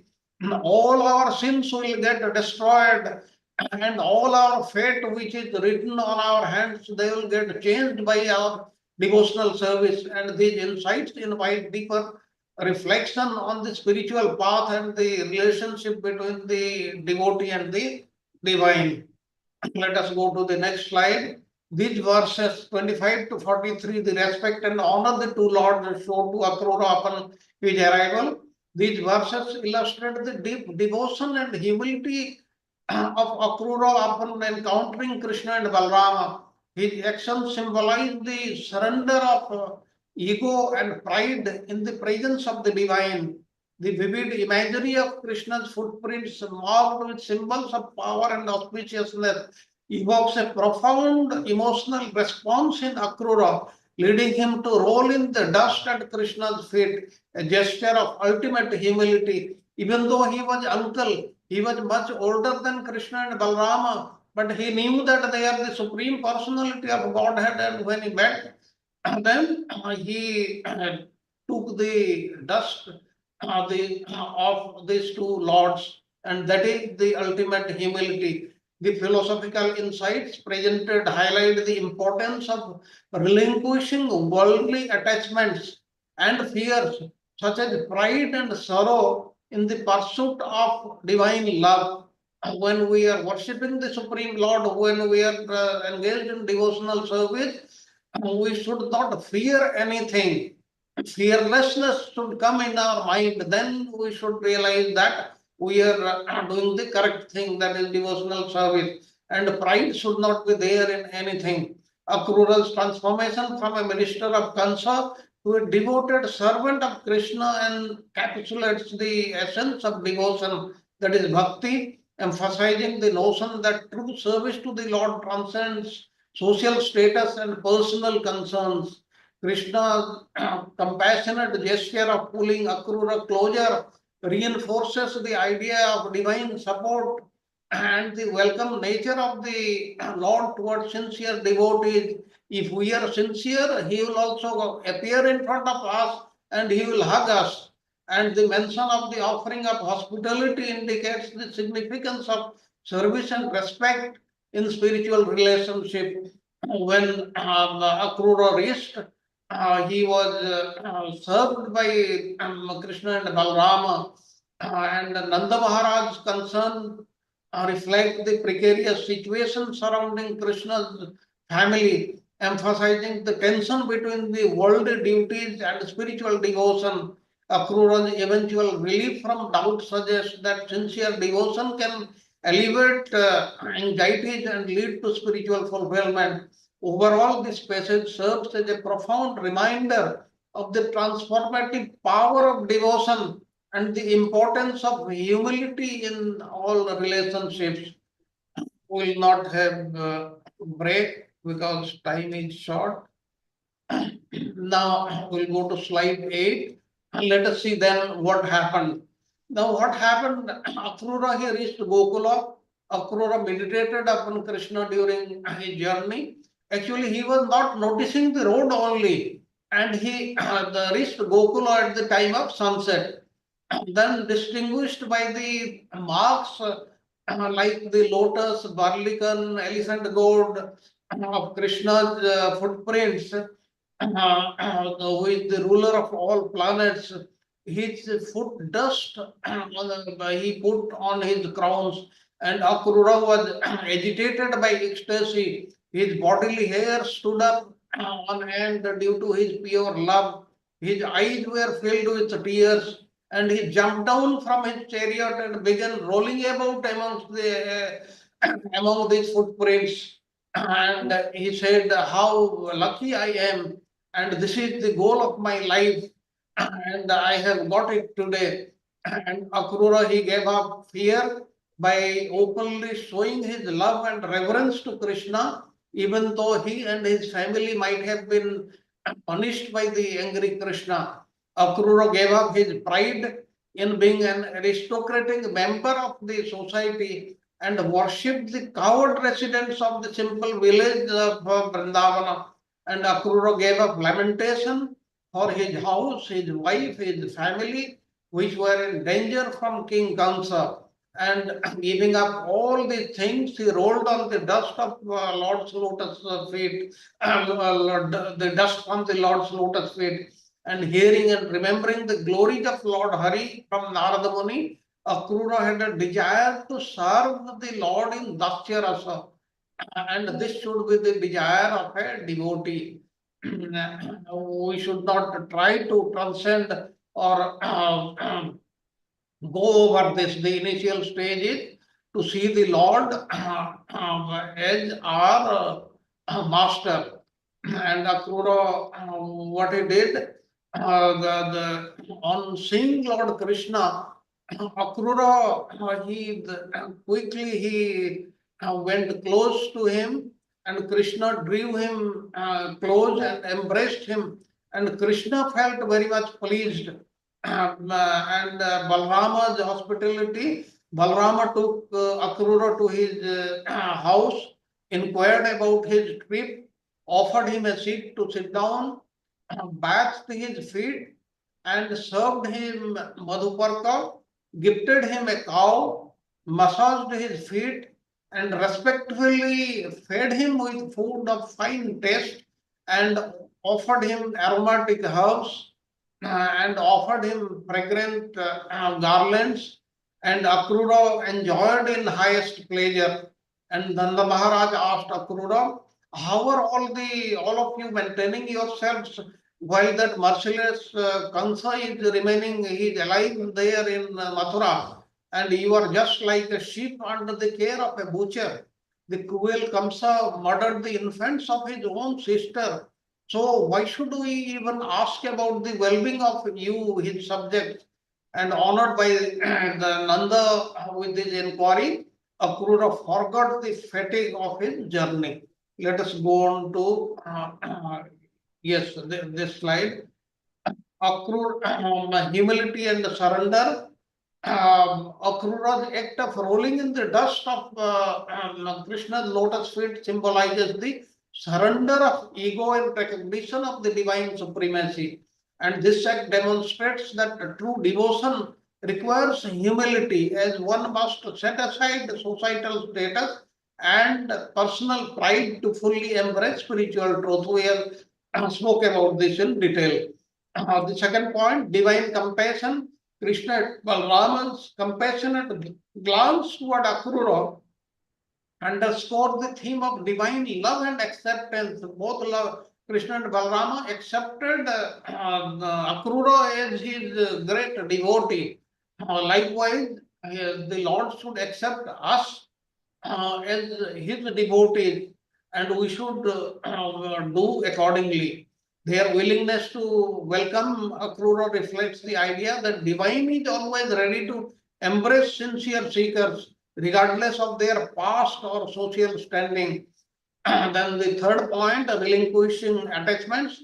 Akrura gives up various attachments such as fear of Kamsa's wrath and sorrow for his family. This act illustrates the philosophical teaching that to attain spiritual realization, one must detach from worldly concerns and fears, recognizing the transient nature of life. The the text and the fourth point, the role of devotion, that is bhakti, devotional service. The text emphasizes that true devotion transcends material considerations. Akrura's desire to serve Krishna in a loving mood exemplifies the idea of serving the divine selflessly, illustrating that genuine love for God is the highest aspiration of a devotee. We go to the next slide. That is 1B, thematic highlights of their philosophical significance. These thematic highlights collectively emphasize the transformative journey of the devotee, that is Akrura, illustrating that the path to spiritual enlightenment involves humility. We spoke of humility in great detail. Devotion, we spoke of that also. And the relinquishment of worldly attachments, familial attachments, or relationships in favor of a deeper connection with the divine, the Supreme Lord. We should try to connect with the Supreme Lord, forgetting all other things, all worldly things. all the worldly things, they are important, but more important is connecting ourselves with the Supreme Lord. The fifth point given in this slide, philosophical inquiry about doubt. Nanda's questions reflect a deeper inquiry into the nature of existence and dependence. Akrura's relief from doubt signifies that clarity and understanding come from sincere engagement with the divine, suggesting that philosophical contemplation is a pathway to spiritual insight. If we connect to the Supreme Lord, if we sincerely worship the Supreme Lord, show devotional service in no uncertain terms, then everything in our mind, in our heart will get clear, and we will understand our relationship with the Supreme Lord, which we are not understanding now. But Akrura was at a much, much higher level. He relinquished everything and he understood everything. That's why even Nanda Maharaj, as we saw, he was so compassionate to Akrura. He was saying that you were under the king Kansa, and what can I ask you? You must be in fear and doubt and sorrow all the time. And the sixth point, service and hospitality. The rituals of hospitality, including offering a cow, highlight the significance of service and spiritual service. The Supreme Lord, he also offered a cow because that is supposed to be done to a guest. And this theme points to the idea that serving others and honoring guests is an integral part of cultivating a Vaishnava behavior, achara, and attitude, vichara. That means as Vaishnavas, we should also do like this. When a Vaishnava comes, we should offer some gift to him and offer respect and ecstasy and devotion. Akrura's overwhelming emotions upon seeing Krishna illustrate the ecstatic nature of genuine devotion. He is a genuine devotee. His devotional service, his behavior, that will be realized easily by the Supreme Lord. He doesn't have to prove anything to the Lord. And this ecstatic love is a central theme in Bhakti philosophy, emphasizing that the experience of divine love can lead to profound joy and fulfillment. Now, with this, we'll move toward chapter, the lesson 77, chapter 39, the first portion, the Akrura's vision. In this, we'll see how Akrura relates Kamsa's message to Krishna, how Krishna inquires about to Akrura, and Akrura describes Krishna's intentions and the reasons for his arrival at Vraja, and the announcements made in Vraja by Nanda Maharaj about Krishna's impending travel to Mathura. And next, we will also see the mental anguish of the young gopis of Vrindavana, the response of the gopis criticizing the creator for causing separation from Krishna, and the Viraha Gita, the gopis song of separation, and Krishna consoles the gopis and he departs.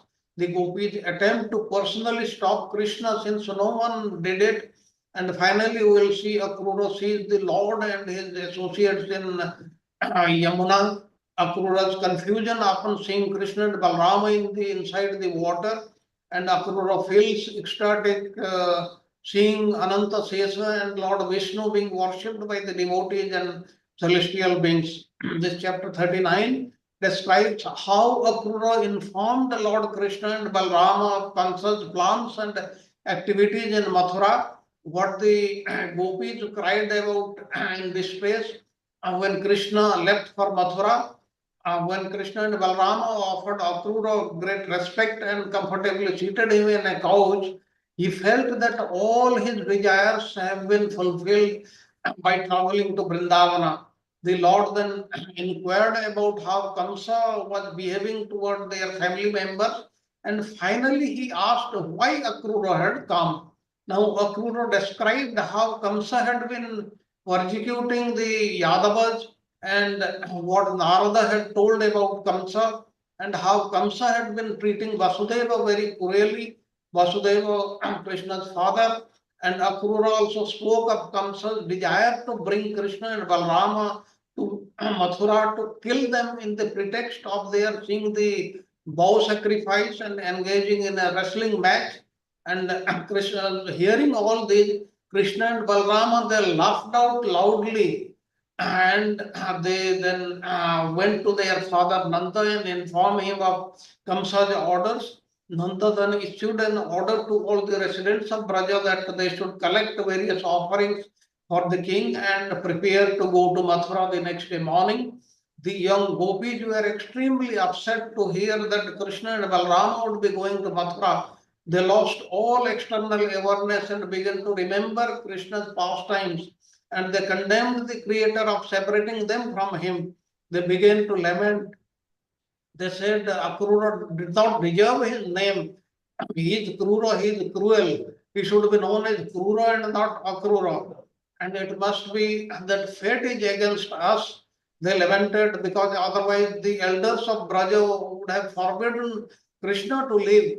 So let us forget our shyness and try to stop the Lord, stop Krishna from going.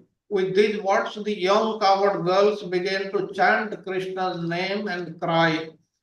But even as they wept, Akrura began taking Krishna and Balram to Mathura in his chariot, and the coward men of Gokula, they followed behind on their wagons, and the young gopis also walked behind them.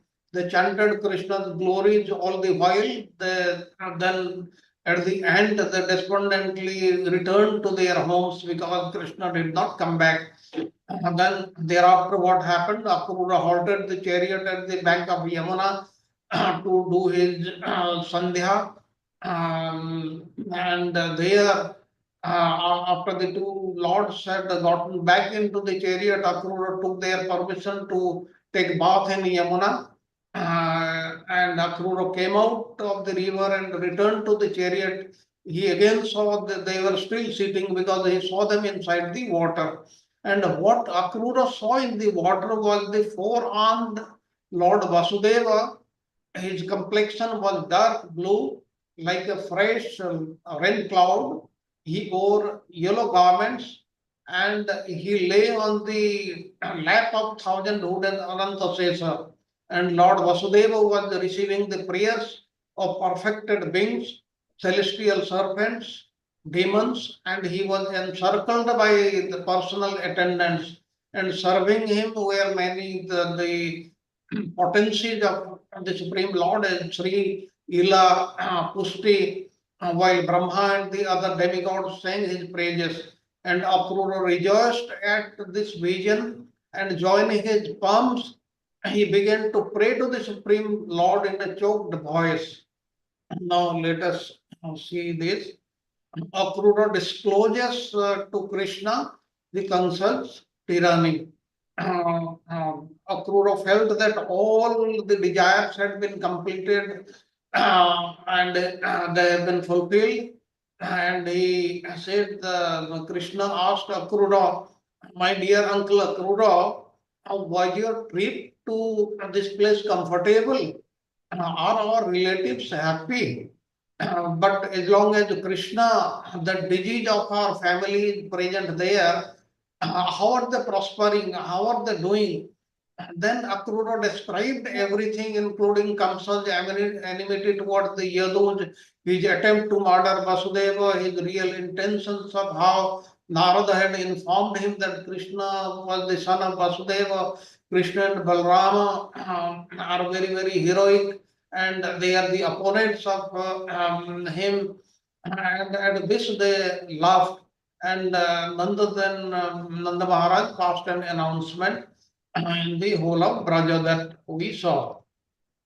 Now this chapter, then we go to the next slide. Now this chapter encapsulates themes of love, loyalty, betrayal, love of the devotee and the Supreme Lord, loyalty of the devotee toward the Supreme Lord, betrayal, rather so-called betrayal by Lord Krishna to the gopis, and the divine play of Krishna, how the Lord Krishna played this Lila, did this Lila, setting the stage for the heroic events to unfold in Mathura. In Mathura Lila, we'll later on see how Kubalaya was killed, then Kamsa was killed, like this, many things we'll see. I don't have time, otherwise I would have told you Kubalaya Pida, how he was initially owned by his father-in-law and why he was given to Kamsa like this. And please remember one thing, you may not be knowing one thing about Kamsa. Kamsa was very powerful, that you know, but you won't be knowing that once he had defeated even Indra in a battle. He was that powerful, but later on we will see how effortlessly Krishna killed Kamsa. Now, the dialogue between Krishna and Akrura reflects the complexities of relationship and the way familial bonds, especially considering Kamsa's tyranny. As we know from the very beginning, only how Kamsa was driving in the chariot Krishna's father and mother, that is Devaki and Vasudeva, and when the celestial voice was heard by Kamsa and how he was trying to kill Devaki, and what Vasudeva did to dissuade him, that we have seen. All these familial bonds are there, and but Kamsa was very tyrannical. He was very much inimical toward Krishna and his family. And Krishna's reluctance to inquire about the well-being of their relatives demonstrates his awareness of the pain caused by Kamsa's actions. He knew that they are already in pain. There is no question asking them. He should first kill Kamsa. Kamsa should be eliminated. Then he will ask how you are. And it also reveals his commitment to rectifying the wrongs afflicted by his family, thus setting the stage for the impending confrontation with Kamsa. As an emissary of Kamsa, Akrura's mission to invite Krishna to the Dhanur Yajna under the guise of a friendly gesture is a clever plot by Kamsa that ultimately backfires.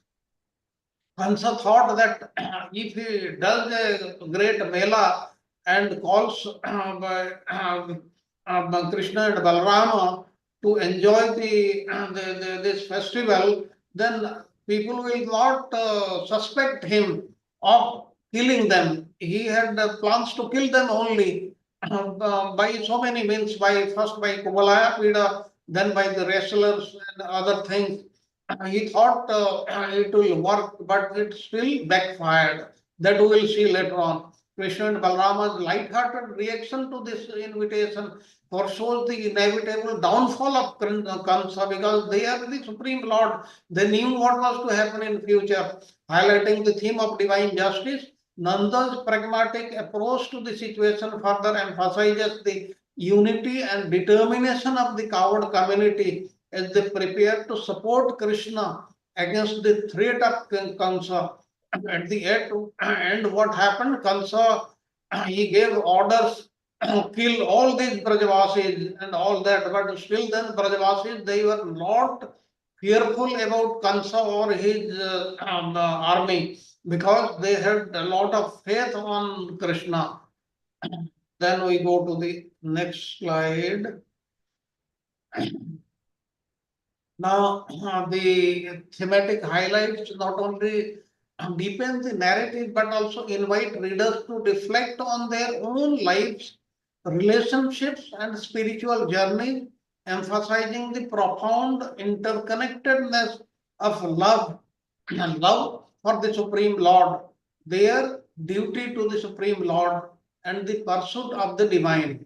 Now we'll go one by one. The point one, familial bonds and duty, that is dharma. What is our dharma? The interaction between Krishna and Akrura highlights the complexities of familial duties and relationships.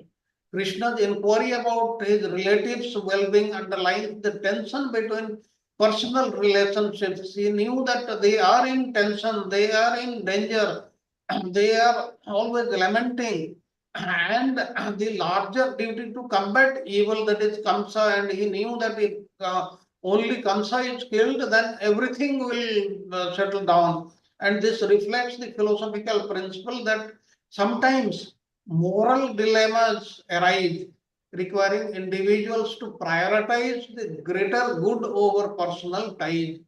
Like you see in the Mahabharata war, how many people were killed? 56 crore or 64 crores people were they died in that battle. Why Krishna he approved this? Because this was for a greater good. These miscreants they had to die. Otherwise, the world would have been destroyed. That's why Krishna had to take that unpleasant decision. That's why we, when the dilemmas come to us, we have to prioritize keeping our dharma, our duty, the overall good of the majority of the people, that is in mind. Then the next, the divine Lila, Krishna's playful demeanor in response to Akrura's invitation reveals the concept of the divine Lila. Divine Lila, the Krishna already knew that Kamsa cannot pose any fear to him, any danger to him, and he will be killed. That's why he smiled and they laughed, because that was to inflict confidence of his devotees. And it illustrates how the divine operates in the world in seemingly playful ways, often turning adversities into opportunities for liberation. This can happen with the mercy of the Supreme Lord. This highlights the belief that the divine is actively involved in the world, guiding events for the ultimate good. And the theme of Kamsa's impending downfall serves as a reminder of the moral order of the universe, where evil ultimately faces justice. Evil will ultimately face justice. We should believe in that. That's why if some evil person is doing bad to us, we should wait for some time and we should be faithful to the Supreme Lord. He will take care. We should not do any other action. We should have just faith on the Supreme Lord because then it is His responsibility to take action, not ours. And Krishna's role as protector and restorer of dharma signifies the philosophical idea that divine ensures balance and righteousness in the cosmos. Dharma samsthapanarthaya sambhavami yuge yuge. He comes every time to establish dharma. Now, unity and community, Nanda's directed to the coward men, emphasize the strength of community and collective action in facing challenges. The whole Brajavasis, though they were feeling so, they were sorrowful, still they were supporting Krishna and Nanda Maharaj in all their actions. And it reflects the philosophical notion that individuals are part of a larger whole and their collective efforts are essential, overcoming difficulties and supporting the divine action. All the things we learn from these actions. Let us go on to the next slide. Okay, we'll go to the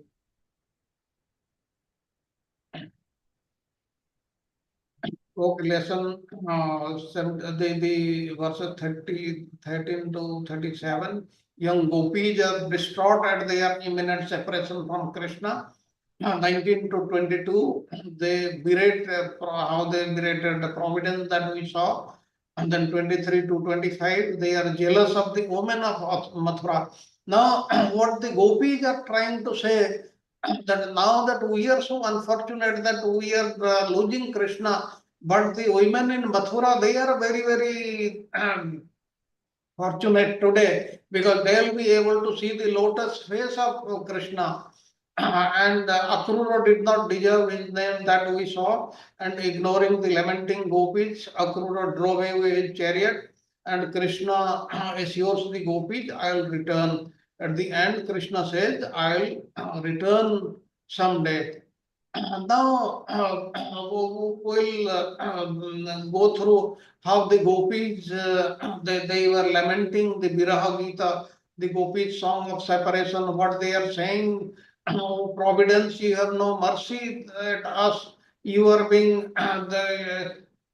you have no friendship or love for us, and you are senselessly separating Lord Krishna from us.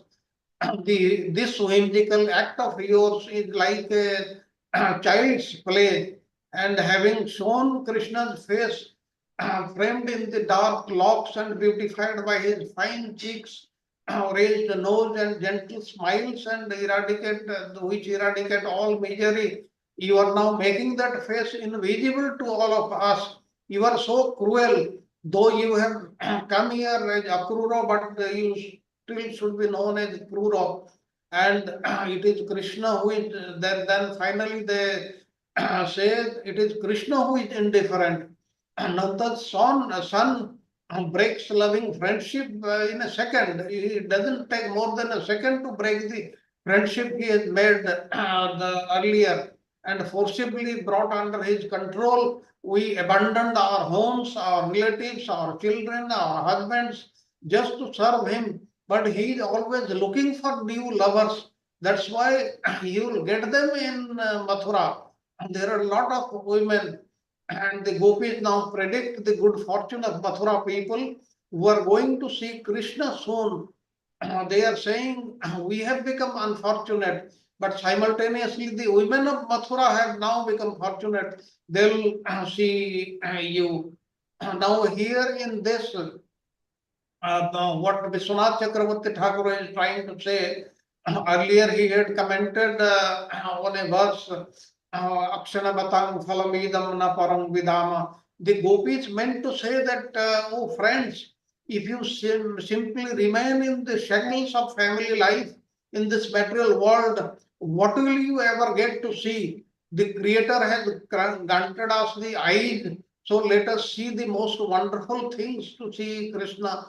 But now Akrura is taking these eyes also from here, and will not be able to see Krishna, and he will not be able to see us at all. And how to exist without Krishna? His affectionate and charming smiles, his delightful secret talks, double meaning sentences, his playful glances, his embraces in the assembly of the Rasa dance made us experience the passage of many nights as if it was a single night, and how the gopis possibly could cross the insurmountable darkness in his absence. They were talking like this. Now, the Vishwanath Chakravarti Thakur is trying to say, the gopis said, this is very, very astonishing.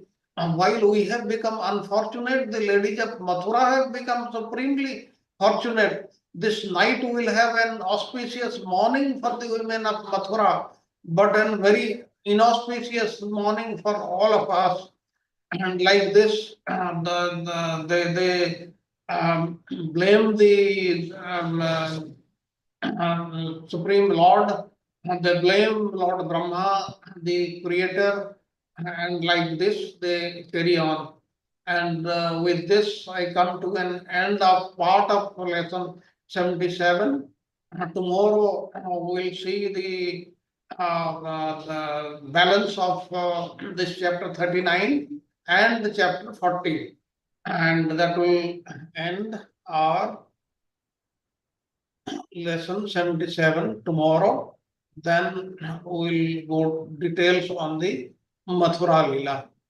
I finish here, and the session is open for question and answers. Complete 30 minutes are here.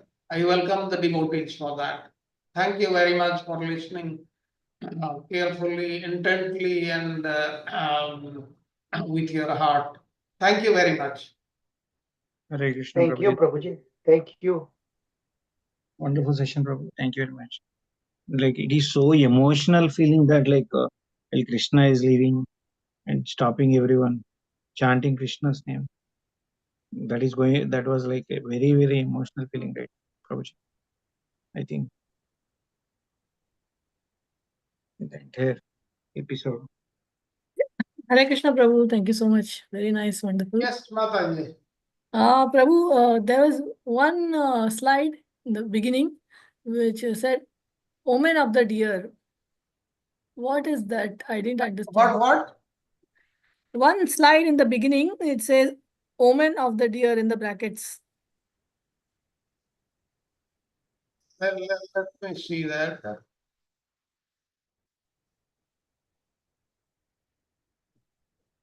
Which slide do you remember? No. Anyway, it's a minor point. We'll get covered later on, no? It says that when deer is on the right side, it is auspicious. So these are those things, right? Okay. First canto also we see, Yudhishthira Maharaj gets some bad omen and then he predicts Krishna has left. So this is similar actually meeting Krishna.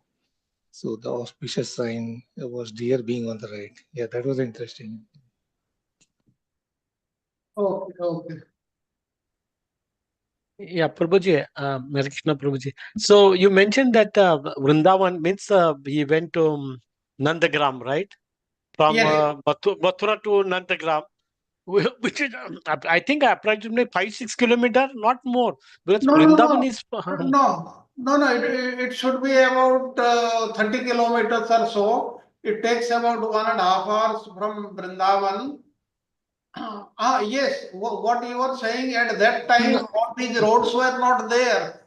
It must have been direct road. It would have been much closer, say 10 odd kilometers. It should have taken much less time.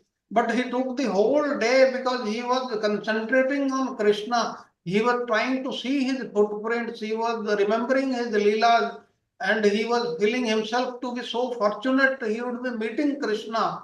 And he was also feeling guilty in his heart that he was an emissary of Kansa only. And Kansa was inimical to not only Krishna but his parents also. With all these things, the journey was. That's why it is said that he did not see the road only. He saw nothing except Krishna in his heart, and he was driving his chariot. Yeah, Prabhuji, so another place it's mentioned like when Akrura reaches there, so Lord Krishna welcomes him, like pulls him, and then Lord Baldev. Because I had been there in September, I saw that where the Lord Krishna was living and Baldev was living, there's a difference between those two palaces, right? In Anandagram. They are not very close. So it is a mention Balraman took to his house. Look at the word there. Right. So I think it indicates that Krishna lived in another place and Lord Balraman lived in they were very close proximity, but at different places. No, they were in Nanda Bhavan only. Okay. They were in Nanda Bhavan. They are in one place only. Nanda was raising Balram also and Krishna also in his house. And even today, that temple in Nandagram, in Nanda Bhavan, you see Krishna, Balram, and Nanda Baba. They were Mother Rohini also had been living there. Yes. Mother Rohini was there. So initially, Lord Krishna welcomes him, and then Lord Balraman does massaging and all. So do you say any significance because how the Lord Balraman serves, right? So because both acted differently here, right? So Balramji is a elder brother of Krishna, but he was always in this service of Krishna, basically. Yeah. That you need to notice that. Krishna always takes a lot of dominant role in so many different things, and Balramji is always supporting him, even though sometimes they don't see eye to eye. Remember in Pandavas and Kauravas, Yes. Balramji had a soft corner for the Kauravas. the Duryodhana was his pet disciple, actually, Yet he would not go against. When finally the Mahabharata war was decided and Balramji was totally against that, he actually preferred to go on a pilgrimage rather than being present there. So one is that, and at the end, like we are glorifying, Akrura, but at the later stage, we see that Akrura also goes to Dwarka and that semantic jewel, right? There is some Yeah, that is lot of later on it issues happens. there. Later on it Yes, happens. But yes, yeah, Prabhuji, I'll tell you the reason tomorrow based on Vishwanath Chakravarti Thakur's commentary. Why that thing happened? He had to run away with the Samantaka jewel to Kashi. Why it happened? It will come in tomorrow's class. That is very, very important to understand. Even such a great devotee, Yeah. if he commits Vaishnava Aparadha, then what can happen to him? That's why we should learn from all these incidents. We should not try even to commit a Vaishnava Aparadha ever.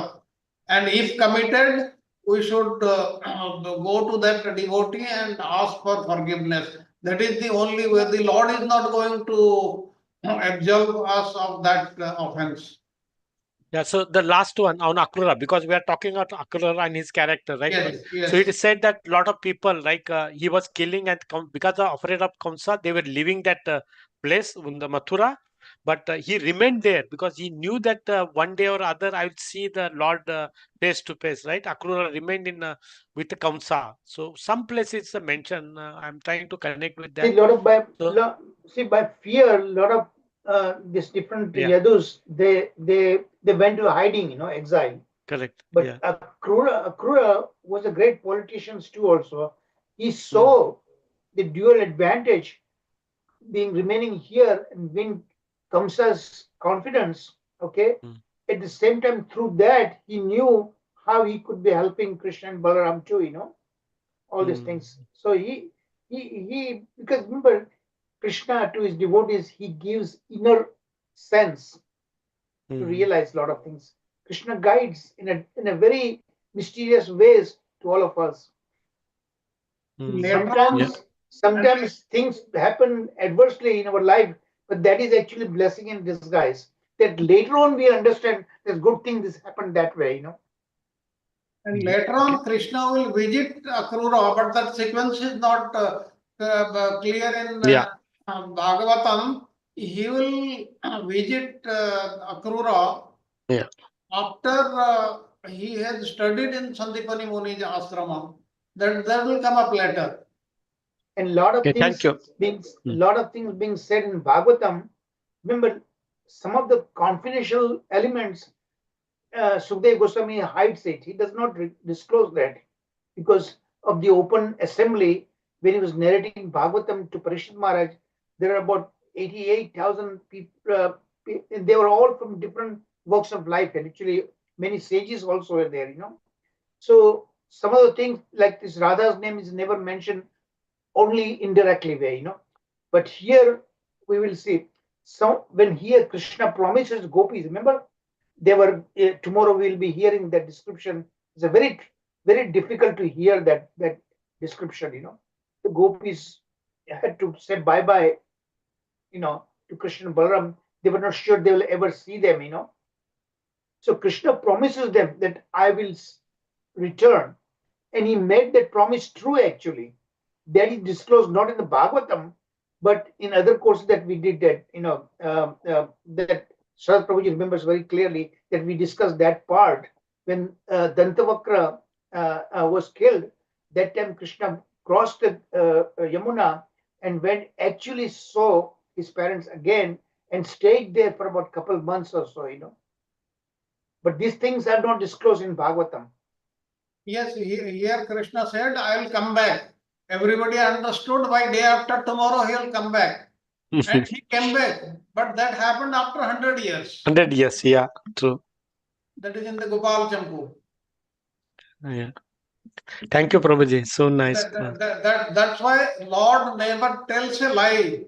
He is always correct. When he said, I will come, he came. That should be known. But please remember, he went means what? Nandanandana Krishna did not go to Mathura. It is Yashodanandan Krishna did not go to Mathura. It is Devakinandan Krishna who went to Mathura.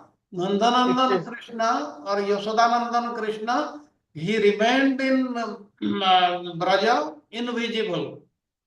His Vasudeva expansion goes there actually in Mathura. Yes. Then later on the Dwarka, that's Vasudeva, the original Krishna, in whom all the expansion always remains in him, always, okay? That's the original Krishna.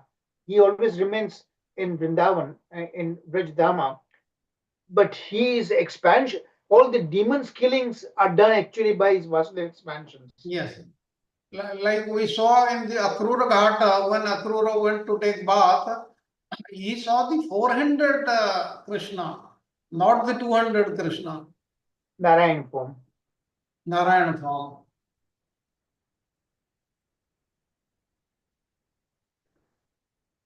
Any other question or comment? तो प्रभु जी अप्रकट form में भी कृष्णा वहां पे ही थे वृंदावन में, तो फिर गोपियों को इतना सेपरेशन महसूस होता है, तो उन्हें उनको नहीं दिखता था हमारे प्रभु जी, क्योंकि वो भी तो नित्य सीता ही थे. Because you see, the gopis, they enjoyed separation more than union. And when there was separation, actually they never distinguished between separation and union. When they were in great separation, Krishna used to meet them. So they never knew the difference actually. That we no, they were not married. They were not married to him, right? They were married to someone, but still, within the consciousness, Yogamaya made them think that they were married to someone else. In reality, they were not married. So this separation is Krishna's. This whole Vipralamba was created by him because to increase the longing. And then finally, when Krishna returns, he actually marries Radha and all the other gopis towards the end that we saw in Gopala Champu. But this again, Sukadeva Goswami does not disclose in the Bhagavatam. Yes, in Gopala Champu it is given very, very clear. When he came back, then he married Sri Radha and the other gopis also, everybody in Braja. And in the Bharat, there are 3 trillion people. we cannot think of such figures ever. All the things they are given in Gopal Champu. So when we connect up all these courses which we have done, now we try to we understand the things. So anybody who has not read, he will not understand, grasp the whole thing. That he must be realizing. Again, these are confidential topics. We should not be disclosing those who are not qualified. Yes. They will misconstrue, misunderstand that. What to talk of Srimad Bhagavatam? In Bhagavad Gita also it is told that those who are unworthy, we should not talk to them about this. Any other question or comments? So Prabhuji, in our case, it is the reverse. Like a soul is actually married to the super soul, but the illusion makes us think that we are married to this world. We are materialistic. So we tie ourselves to our relatives and our family. So in our case is a other. So gopis are naturally, their love is naturally flowing towards Krishna like water. But we are illusioned. So in our case, we just have to, till the time we develop a greater love for the Lord, till that time we just have to keep listening and serving, right? Yes, you see, they are at Ragatmika level. That means they are loving Krishna naturally. It comes to them naturally. That is their natural relationships. Why? Because they are his eternal associates. But we are doing devotional service, we are doing sadhana, and once we get perfected, then we go near that. We can never be like the Ragatmika Bhaktas. That level we cannot achieve. Their No, we level cannot is achieve much that. different, much special. But we can No, we follow in can. their footsteps. We can become Raga Nuga Bhakta. Yes. Okay, but Prabhuji, Yes. finally it will come to us. That love, natural love will finally, if we are Yeah, aiming for it, but look, listen to the luck. We are already on the Bhakti platform. It is given in the Shastra how many odds, how much odds are there even to come to Bhakti platform. So we should consider very, very fortunate. At least in this lifetime, we came to Bhakti platform, you know. Like we are hearing this Bhagavatam, don't think it is a very normal thing that there was some class and we just joined and we are part of it. It is not that. Because it is all our previous karmas, our previous achievements that has enabled us, that has given us a chance to do devotional service, to have sadhu sangha. When the Lord is pleased, the first thing he does, he arranges for sadhu sangha. So this is what we are doing, and we are hearing Srimad Bhagavatam. It is not a very ordinary thing. The thing is going to our mind, to our heart. That means the Lord is going through these words and sitting in our body, in our heart and the mind. So such a great thing is happening. We are not realizing because perhaps we have not come to that level, but the Lord is gradually trying to improve us, and certainly one day we will come up to that level. And in this birth, at least we have improved so much, and we should have the mercy of the Supreme Lord. There is no doubt about it. But this is not a minor thing. Attending these classes every Saturday and Sunday, reading Srimad Bhagavatam, that to the most confidential things which normal people do not know, this is not a minor thing. That we should realize. Yeah, Sharatji, you mentioned that if there's nobody's asking any call pida, you want to tell that elephant, right? Oh, That which one? that Koalipida story. Koalipida, you want to, you said, yeah, Elephant killed, you elephant. know. Elephant? The You said Koalipida you'll, killed. Acha, Kubalaya Pida. Okay. Okay, this Kubalaya Pida, it was not owned by Kansa. It was owned by his father-in-law, Jarasandha. Now what happened, once Jarasandha had come to attack Mathura, where Kansa was the king. Now what happened, somehow Kubalaya Pida, somebody had bound him on something. He broke it and came to Mathura at night. And it is a very, very huge and powerful elephant. Now what happened? Kubalaya Peda, it killed hundreds of people, animals, created havoc in Mathura, and none of the soldiers of Kansa, they could control him. Finally, they reported to Kansa. Now, Kamsa, he came and single-handedly caught hold of the ear of the elephant, took him to the assembly of Jarasandha and told him, don't send such elephants to Mathura. Now, Jarasandha was so much astonished. He said, how can somebody do this? How powerful he is. Like I told you, he had defeated Indra also. He was that powerful. So all this Chanura Mustika, they were all defeated by him actually, and then they served later on. They served him, you know.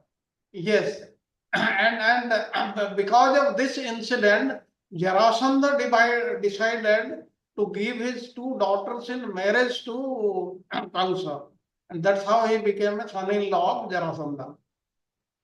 Yeah, Prabhuji, somewhere I read, I maybe you right. What I understand, he hold that elephant and swing and just threw it, and it fell down into the camp of where Jarasanga was living. So Jarasanga came to attack Mathura. He had a camp outside Mathura. So when the elephant came, and he just picked up and swirled and just threw it and just fell. That's what I heard. Maybe it makes sense what you say that. Then it would have died. No, this story, I think, if I remember, it is given in Harivamsa Purana. I'll also find out the story, what he was saying. I'll check out. But this is what is the thing.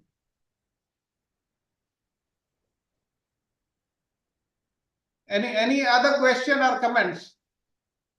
So let me remind, last few minutes are remaining. Yes, yes. Sanjay Prabhu is listening. Sanjay Prabhu. Sanjay Prabhu. Okay, he's walked away.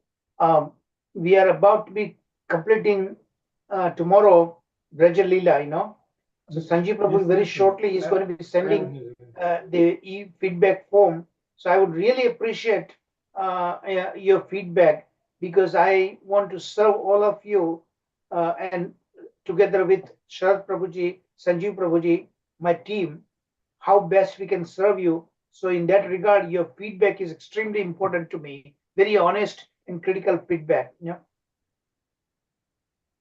Tomorrow we'll be completing this Vraj Lila, okay? Yes, I will send this today. I'm here.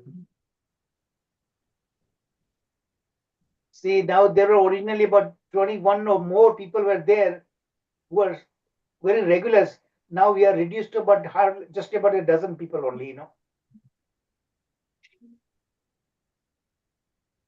Mathura Lila also, Prabhuji, there are some changes in the allotment of the classes that we discussed yesterday.